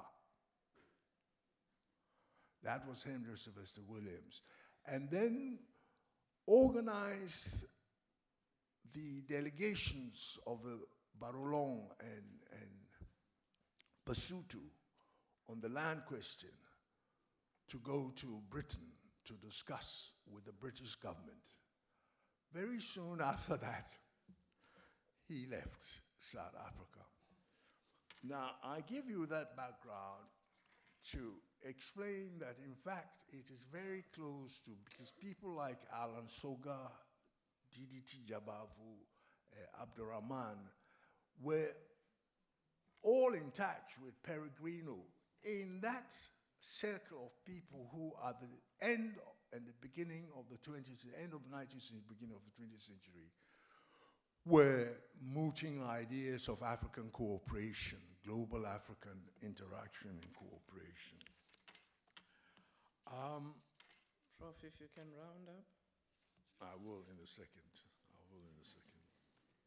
Now, Pan-Africanism, therefore, is a very important idea, but in the beginning, it was never an idea for the unity of Africans. It was an idea originally for the amelioration, the betterment of the condition of the African. That was the original mandate. And then from the end of the First World War in 1919, after Versailles, Du Bois organized consecutively a number of congresses for global Africans to meet to discuss their lot. That was from 1919 to 1927, where he organized 4. The 5th Congress meeting was held in 1945, which included people like Jomo Kenyatta, Hastings Banda, Awolowo, Nkrumah, Padmo. Within 10 years after that, they were on the portals of independence. So you can see that that movement, that idea of Africans wanting to share their lot together, wanting to unite together, wanting to work together, has long-standing credentials dating from the end of the 19th century. It has evolved. The target has changed from amelioration, betterment of African condition. It came in 1945. Slowly, it took another form. We want independence.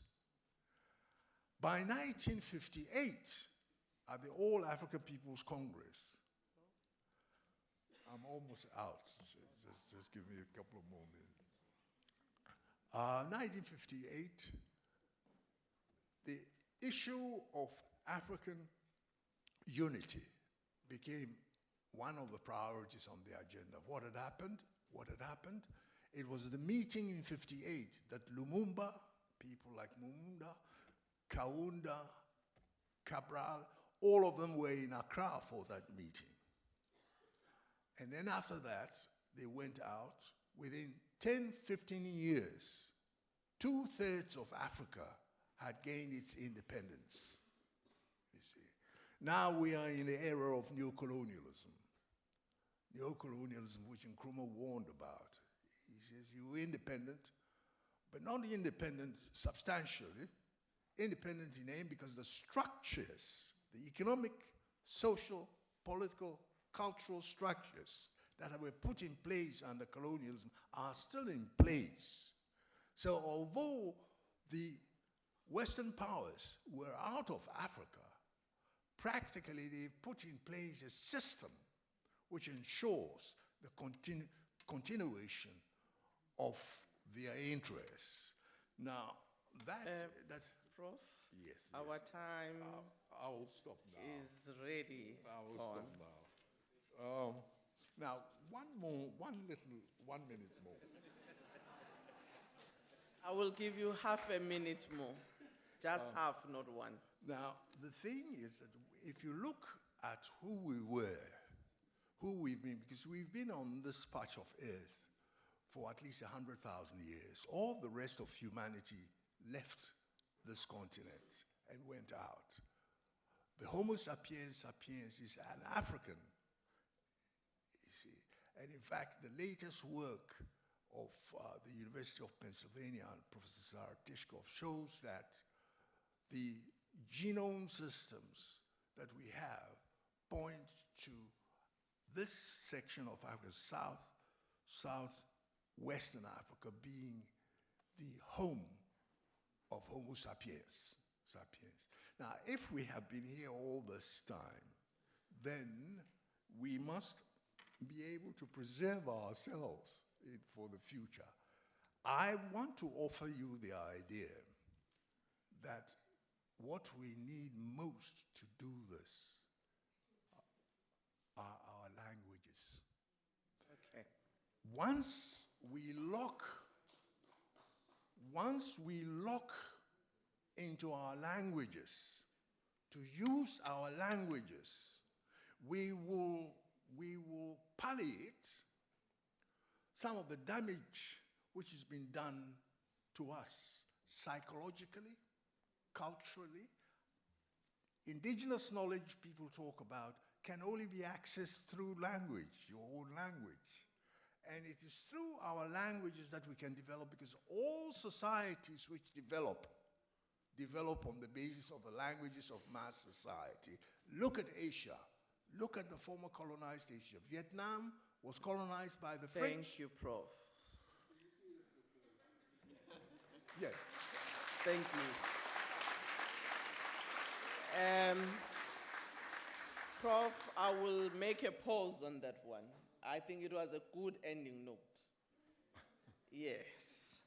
You will still come back. People, one or two, I would allow for questions, but for now, would ask Ms. Padil to make a presentation. Thank you, Chairperson. Honorable presiding officers of Parliament and members of Parliament and the Executive, for those that are here, members of the Judiciary, the Diplomatic Corps, representatives of civil society and the media, and all Africans and the international community present today. I've been asked to share my perspective on the richness of African culture and history. And I'm afraid that to do this at this stage, when the chairperson has told me I have only 7 minutes, it may be 5 now, chairperson, would most probably require a roundtable discussion of its own, yes. And for it would be an injustice for me then to even attempt to summarize the abundant cultures on our continent, filled with such rich demographic diversity. What I would like to do is to thank the presiding officers for actually setting up this platform to celebrate Africa Day through dialogue and through interactive conversations, sharing our ideas of the continent and its history and culture, but also for the idea of pledging to stand firmly and resist the xenophobia that has plagued and continues to plague our unity. After much deliberation, I chose to start by sharing a very personal story, because I thought if a personal story could help us understand the issues, it would also add to the conversations about our own culture and our history.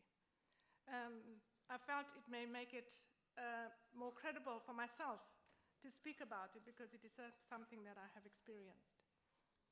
So I'll start with my own story, that several years ago in my 20s, I had the opportunity, when I was living in Lesotho, to participate in a very interesting project on the San peoples of Southern Africa, the peoples who are called our indigenous peoples, the Barwa, the Batwa. The way we did this project was to record the rock paintings of the Sans who lived in and around Lesotho.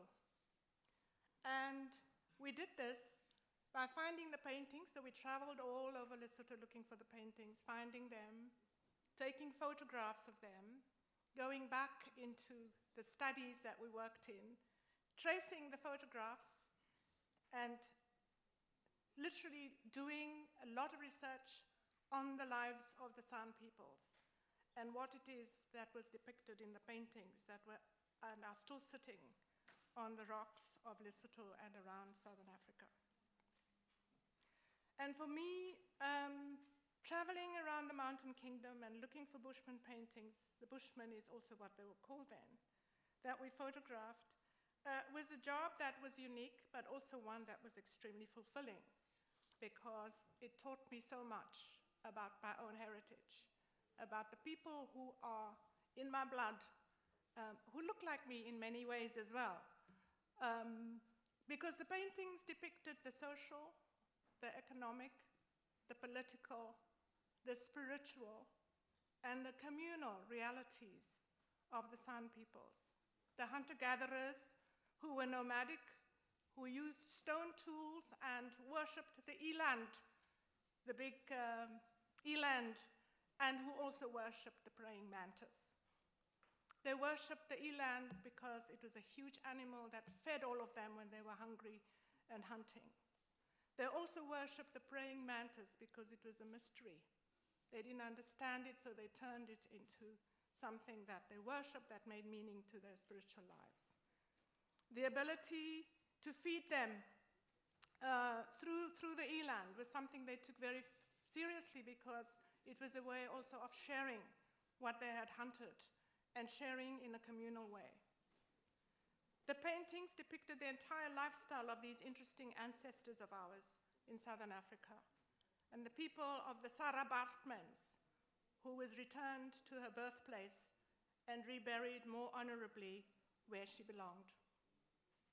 The work that we did at the time is currently housed at the University of the Witwatersrand in a very special facility that was created only 2 or 3 years ago. And this work was done in the 70s, the early 70s.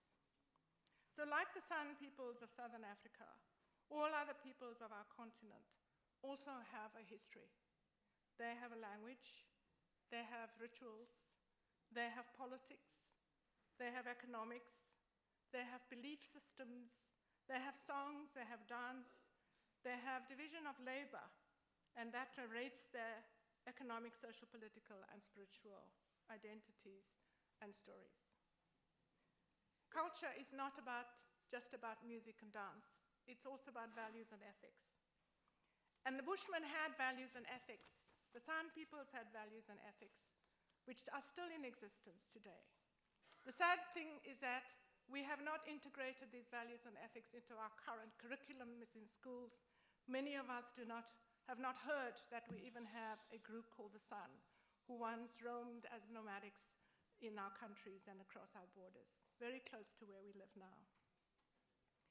I have had that experience taught me those values as well. It taught me the value of sharing. It taught me the value of caring. It taught me the value of diversity. It taught what they did also that we found out through the paintings is that because the San peoples were nomadic, they controlled their own birth control. They had to stay small because they couldn't move when the communities were too large. And so in their own way of understanding their bodies, in their own way of understanding how they could survive, they kept themselves very small as nomadic peoples. So there is something that is inherent in us that makes us wish to survive. And sometimes we find it from outside, and sometimes we find it from inside ourselves. The second privilege I've had is working for MTN a few years back. And through this experience, I was able to travel across the continent, most countries where MTN has a presence. This was a more modern experience, an experience that had to do with what is happening now. And again, the reason I decided to mention this is because it also touches on how culturally we can, in fact, make a difference to our continent and understand what the opportunities that are currently available to us at this point in our history. I've watched through that experience how the African continent can be very innovative, how the African continent can be so creative. I don't know how many of you are aware of the fact that, in fact, we started pay-as-you-go in South Africa. We started pay-as-you-go. It's not something that was imported from outside. We started pay-as-you-go because we were adapting to our social and economic environments, where people had very little communication tools, and the cell phone, because you couldn't afford a contract, the best way to deal with it was pay-as-you-go. In Kenya, they started M-Pesa, or mobile banking. It was started by the Kenyans. So there is that adaptability that I think we often do not recognize in ourselves as a people. We have had to adapt all our lives. And so, to not prolong this conversation, what I would like to conclude by saying is that for us, really, Pan-Africanism is the product of a shared experience and history of all the African peoples, at home and abroad. It is a shared history of suffering, of exploitation, of oppression and resistance. And when we do resist, we also become adaptive.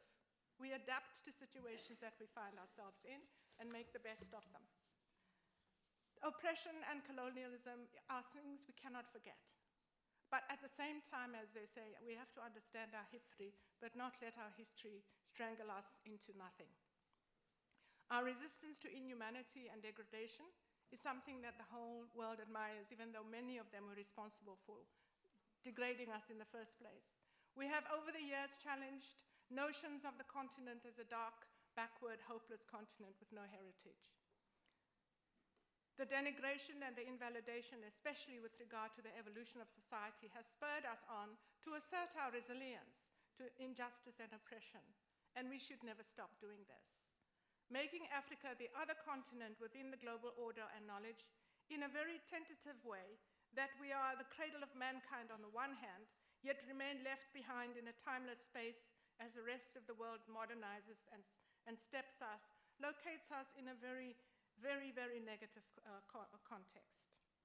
Our responsibility, therefore, is to reframe this common sense through action that debunks the myths, through research and understanding our own history, and highlighting the continent's contribution in the global context, and see it as a force to be reckoned with through its literature, its dance, its creative activities. And lastly, Madam Chair, I wish to remind all of us that we do actually have a charter. The African Union has developed a charter for African cultural renaissance. And it may be a document that many of us are not particularly aware of, but it does have some objectives and principles in part 1 of the Article 3. And those, I'll just read 5 of them. First, to assert the dignity of African men and women, as well as the popular foundations of their culture. To promote freedom of expression and cultural democracy, which is inseparable from social and political democracy. To promote an enabling environment for African peoples to remain and reinforce the sense and will for progress and development. To preserve and promote the African cultural heritage through preservation, restoration, and rehabilitation, and to combat and eliminate all forms of alienation, exclusion, and cultural oppression everywhere on the continent. Thank you, Chairperson. Thank you very much, Ms. Nozipho. I will ask and really plead with you that I'll only take 4 hands. I'll take 1, 1, 1, and 1. Honorable Minda. Thanks, Honorable Chair. I think I must say it was a very good presentation from Prof. But there is one thing that I wanted to correct from Dr. Adebayo. You know, the Pan-Africanist Congress in occupied Azania is the only liberation movement that has been promoting the ideas of Pan-Africanism. There is no other one. Number two, to us. You've got 1 minute, remember? Okay, Pan-Africanism, we regard it as a political awareness because it does not have, Prof, the spiritual culture. It does not address the issue of language and so forth. As you have already alluded, that it refers to the people, to the Africans in the continent and also in the diaspora.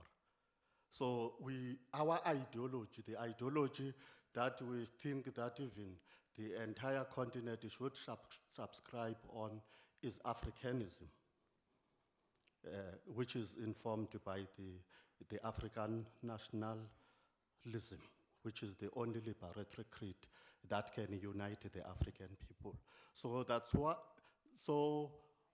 but what is important for us, in order even to answer can even round the up. other question, is that as long as we believe that we are all pro-Africa, and we believe that the Africa is independent, Africa is taking what is good from East, Africa is taking what is good from West, at least we will just remain Africans. That's what we should be preaching, even to the young generation, that they are Africans, they are pro-Africa because we breathe, we live, we dream Africa because we believe that Africa and humanity are inseparable.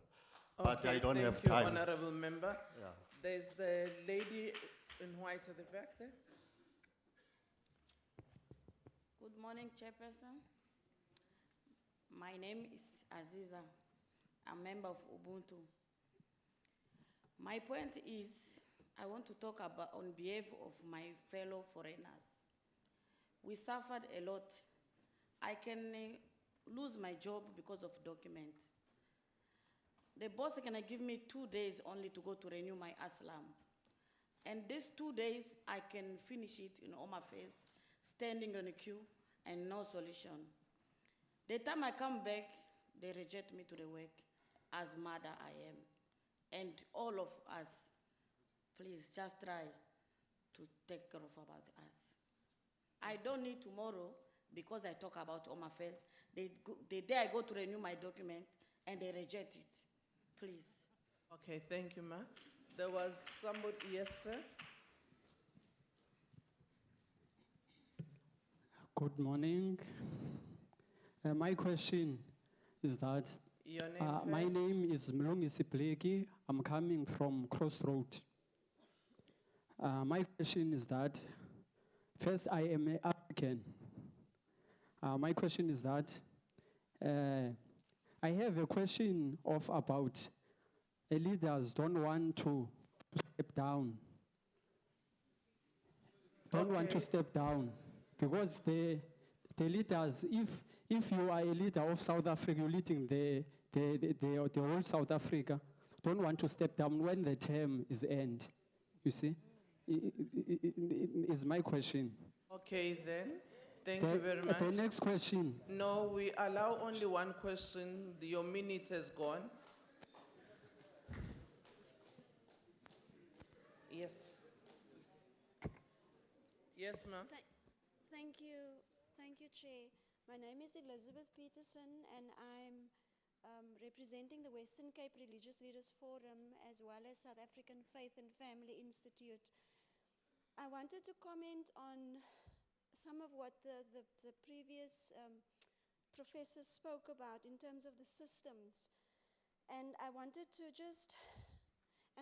link with the previous professors when one of the colleagues asked about the importance of women's voices and leadership, that he mentioned that in his organization, he said, we train women.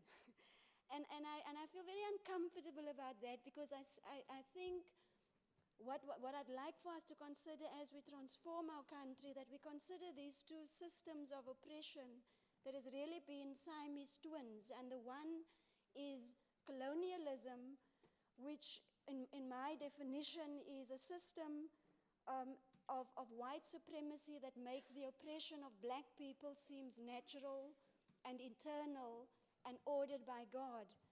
And patriarchy as a system of oppression that makes, or a system of male dominance that makes the oppression of women seems natural and eternal and ordained by God.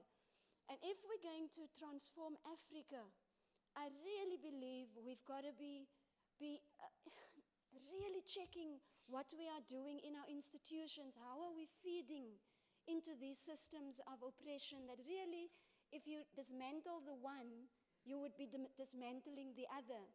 But if you only want to work on one aspect, in essence, you are supporting the other. And so when organizations are saying, when they are questioned about women's leadership, when they say we train them, it is exactly the same for me, like, when you ask, What are you doing with black people? We train them, and only when they are trained, like us, understanding our values and will be committed to support our system of remaining and staying in power, that we will give them the chance. And so my offering is that black people, African people, women are legitimate. We have been created with unique contributions that will really bring the transformation that is needed in Africa and in the world. We do not need to be trained by. Okay. Thank you. Thank you very much. I will now ask our two presenters to respond. I indicated earlier that I'll take only 4 hands, which I've already done. I must really apologize. Time is against us. Members of Parliament too have to go into the House and have a debate on the same question. As I said, and the Speaker and the Chair agreed with me, TBC to be continued by yourselves in your organization, but also as Parliament would look at possibilities of another engagement. Sis Nosipo, and then Prof.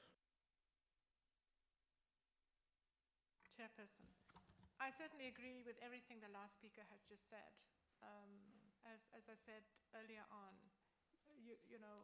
we haven't gone into the discussion on gender today. It is another discussion that can be had. And we have simply literally just touched on the issues that a conversation like this requires. So I think the only thing I can say in response to what you've just said is let's continue the conversation and certainly to begin to see, how colonialism and patriarchy literally are indeed colluding with each other still. And certainly how patriarchy particularly is manifested through our cultural experiences, where culture gives us permission to do all sorts of things, where we manipulate culture, in a sense, to make sure that women do not progress in their social, economic, and political lives. But that's a whole new story.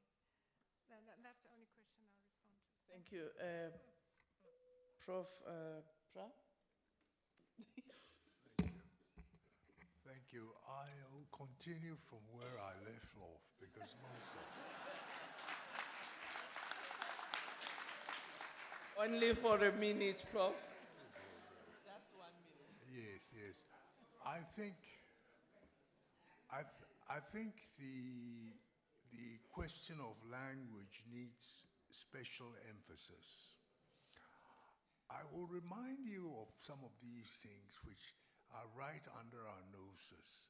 I know it's not popular to mention the name of Malan, D.F. Malan, especially, I suppose, in this building in these times. But it's a statement he made which is important. He said, lift the language and you lift the people. Now, he was, of course, referring to his language and its confrontation over the century preceding with the British, the English language, you see. Now, that cultural fact is important because remember, the Afrikaans was only standardized in 1913 and taken to primary schools in 1913. In the university, it came for the first time in 1918. In this building, in this parliament, 1925, the first Bible was translated in 1933. But by 1945, you could study anything in the world in the language. And it makes a huge difference when the language of a people, as understood by the people, becomes a literate and scientifically empowered language in terms of lifting the people.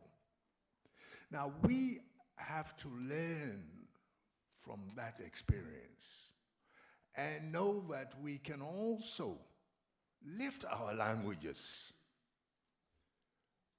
If we can lift Nguni and Sotho-Tswana, we can, over an area of about 2/3 of the whole of Southern Africa, communicate.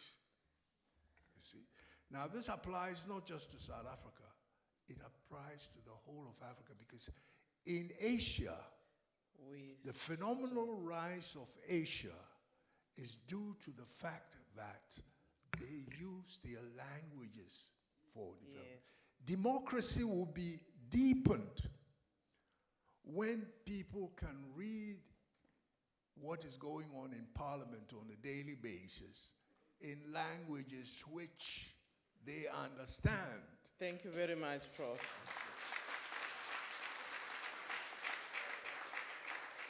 I would like to apologize both to my presenters as well as yourself. I know this was an illuminating seminar, but really the time was against us.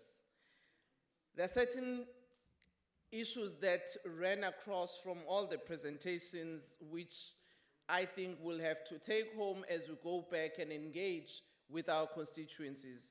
The importance of language, importance of understanding our history as a people, the issues of values, the issues of women's leadership, continuing the challenges that we need to face, but also how we coexist as a people. There are many others that have been raised, but also how some of these issues can propel us for further integration, to be able to also deal with the power relations in our society and between Africa and the world.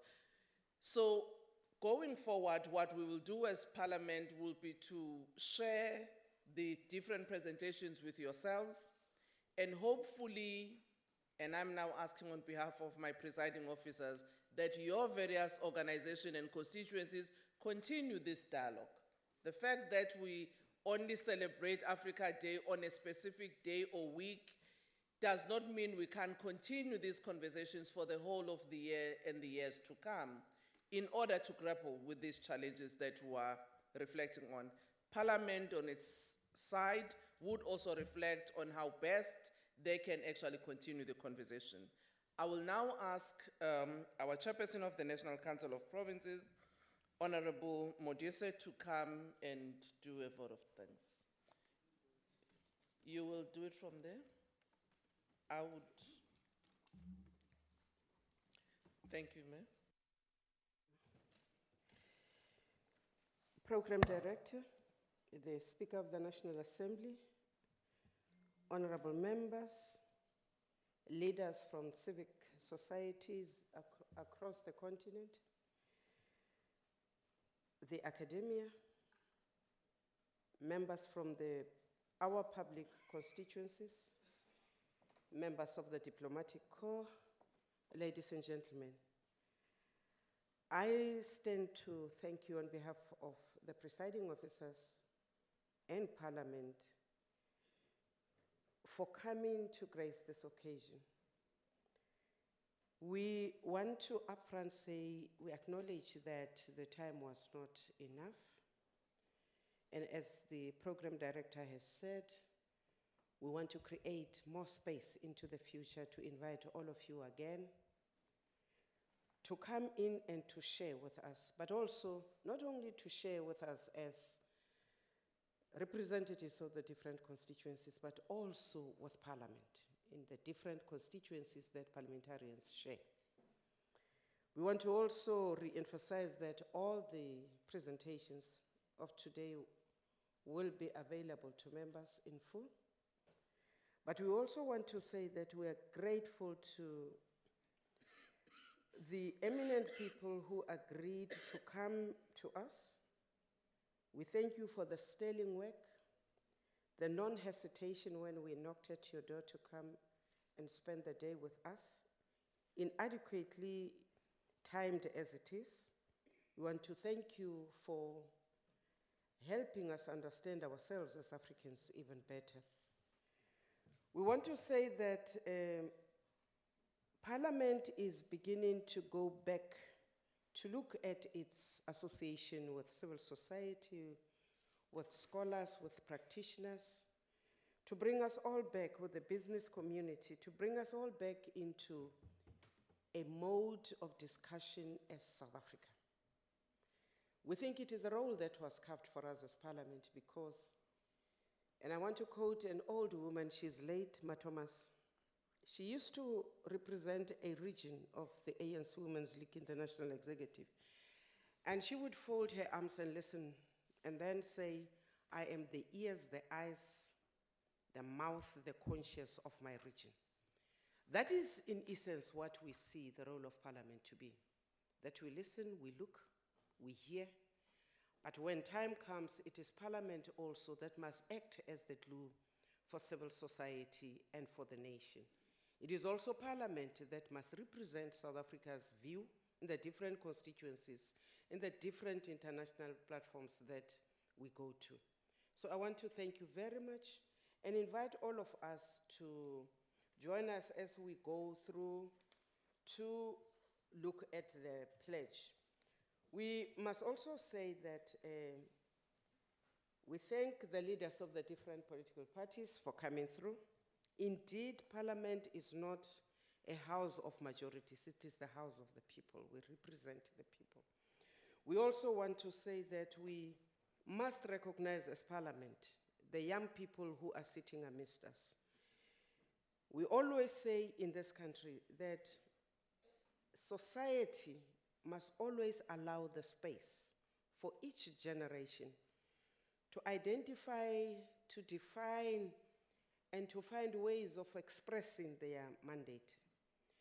We also want to say that this generation that identifies and comes through with their plan of executing their mandate must also be conscious that we are not just any society. We've got cultures, we've got traditions, we've got protocols. We are Africans at the end of the day.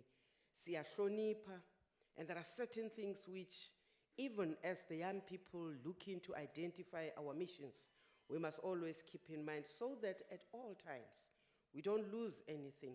And these lessons on Pan-Africanism, these lessons about patriotism, these lessons about the mother continent being the glue that holds us all together. The problems which the speakers talked to about inadequate industrialization, Africa being unable to become her own market, those are issues which, in fact, as these platforms, we must create and we must begin to anchor and we must begin to lobby on. Thank you very much, ladies and gentlemen, for coming through today. Ngiyabonga. May I ask Honorable Modise to give a token of appreciation to our presenters who are with us today, to say thank you, nangamso ningadinwa nizawuphinde nibuye.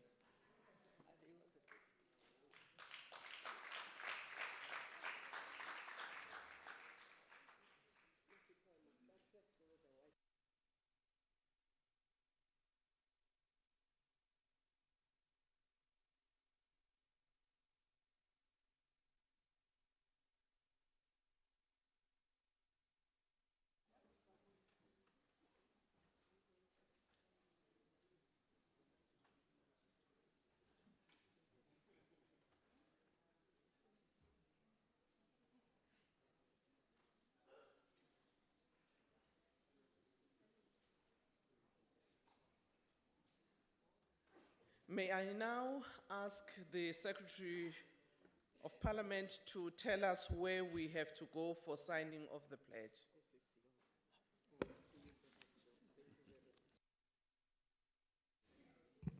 Thank you very much, House Chair, for facilitating the process so very well. Without taking too much time, the protocol officer will usher the party leaders and the presiding officers to the bust of Nelson Mandela just outside of the National Assembly, where the ceremony of signing the pledge will take place. and we request, of course, all present to join in that particular activity. Then you will have to come back this side for then some small refreshments, which would then help you to go on with your day. Thank you very much. Thank you very much. Can we allow our political party leaders, parliament, and the presiding officers to move to the bus, and all of us? This session is adjourned until next time. Thank you.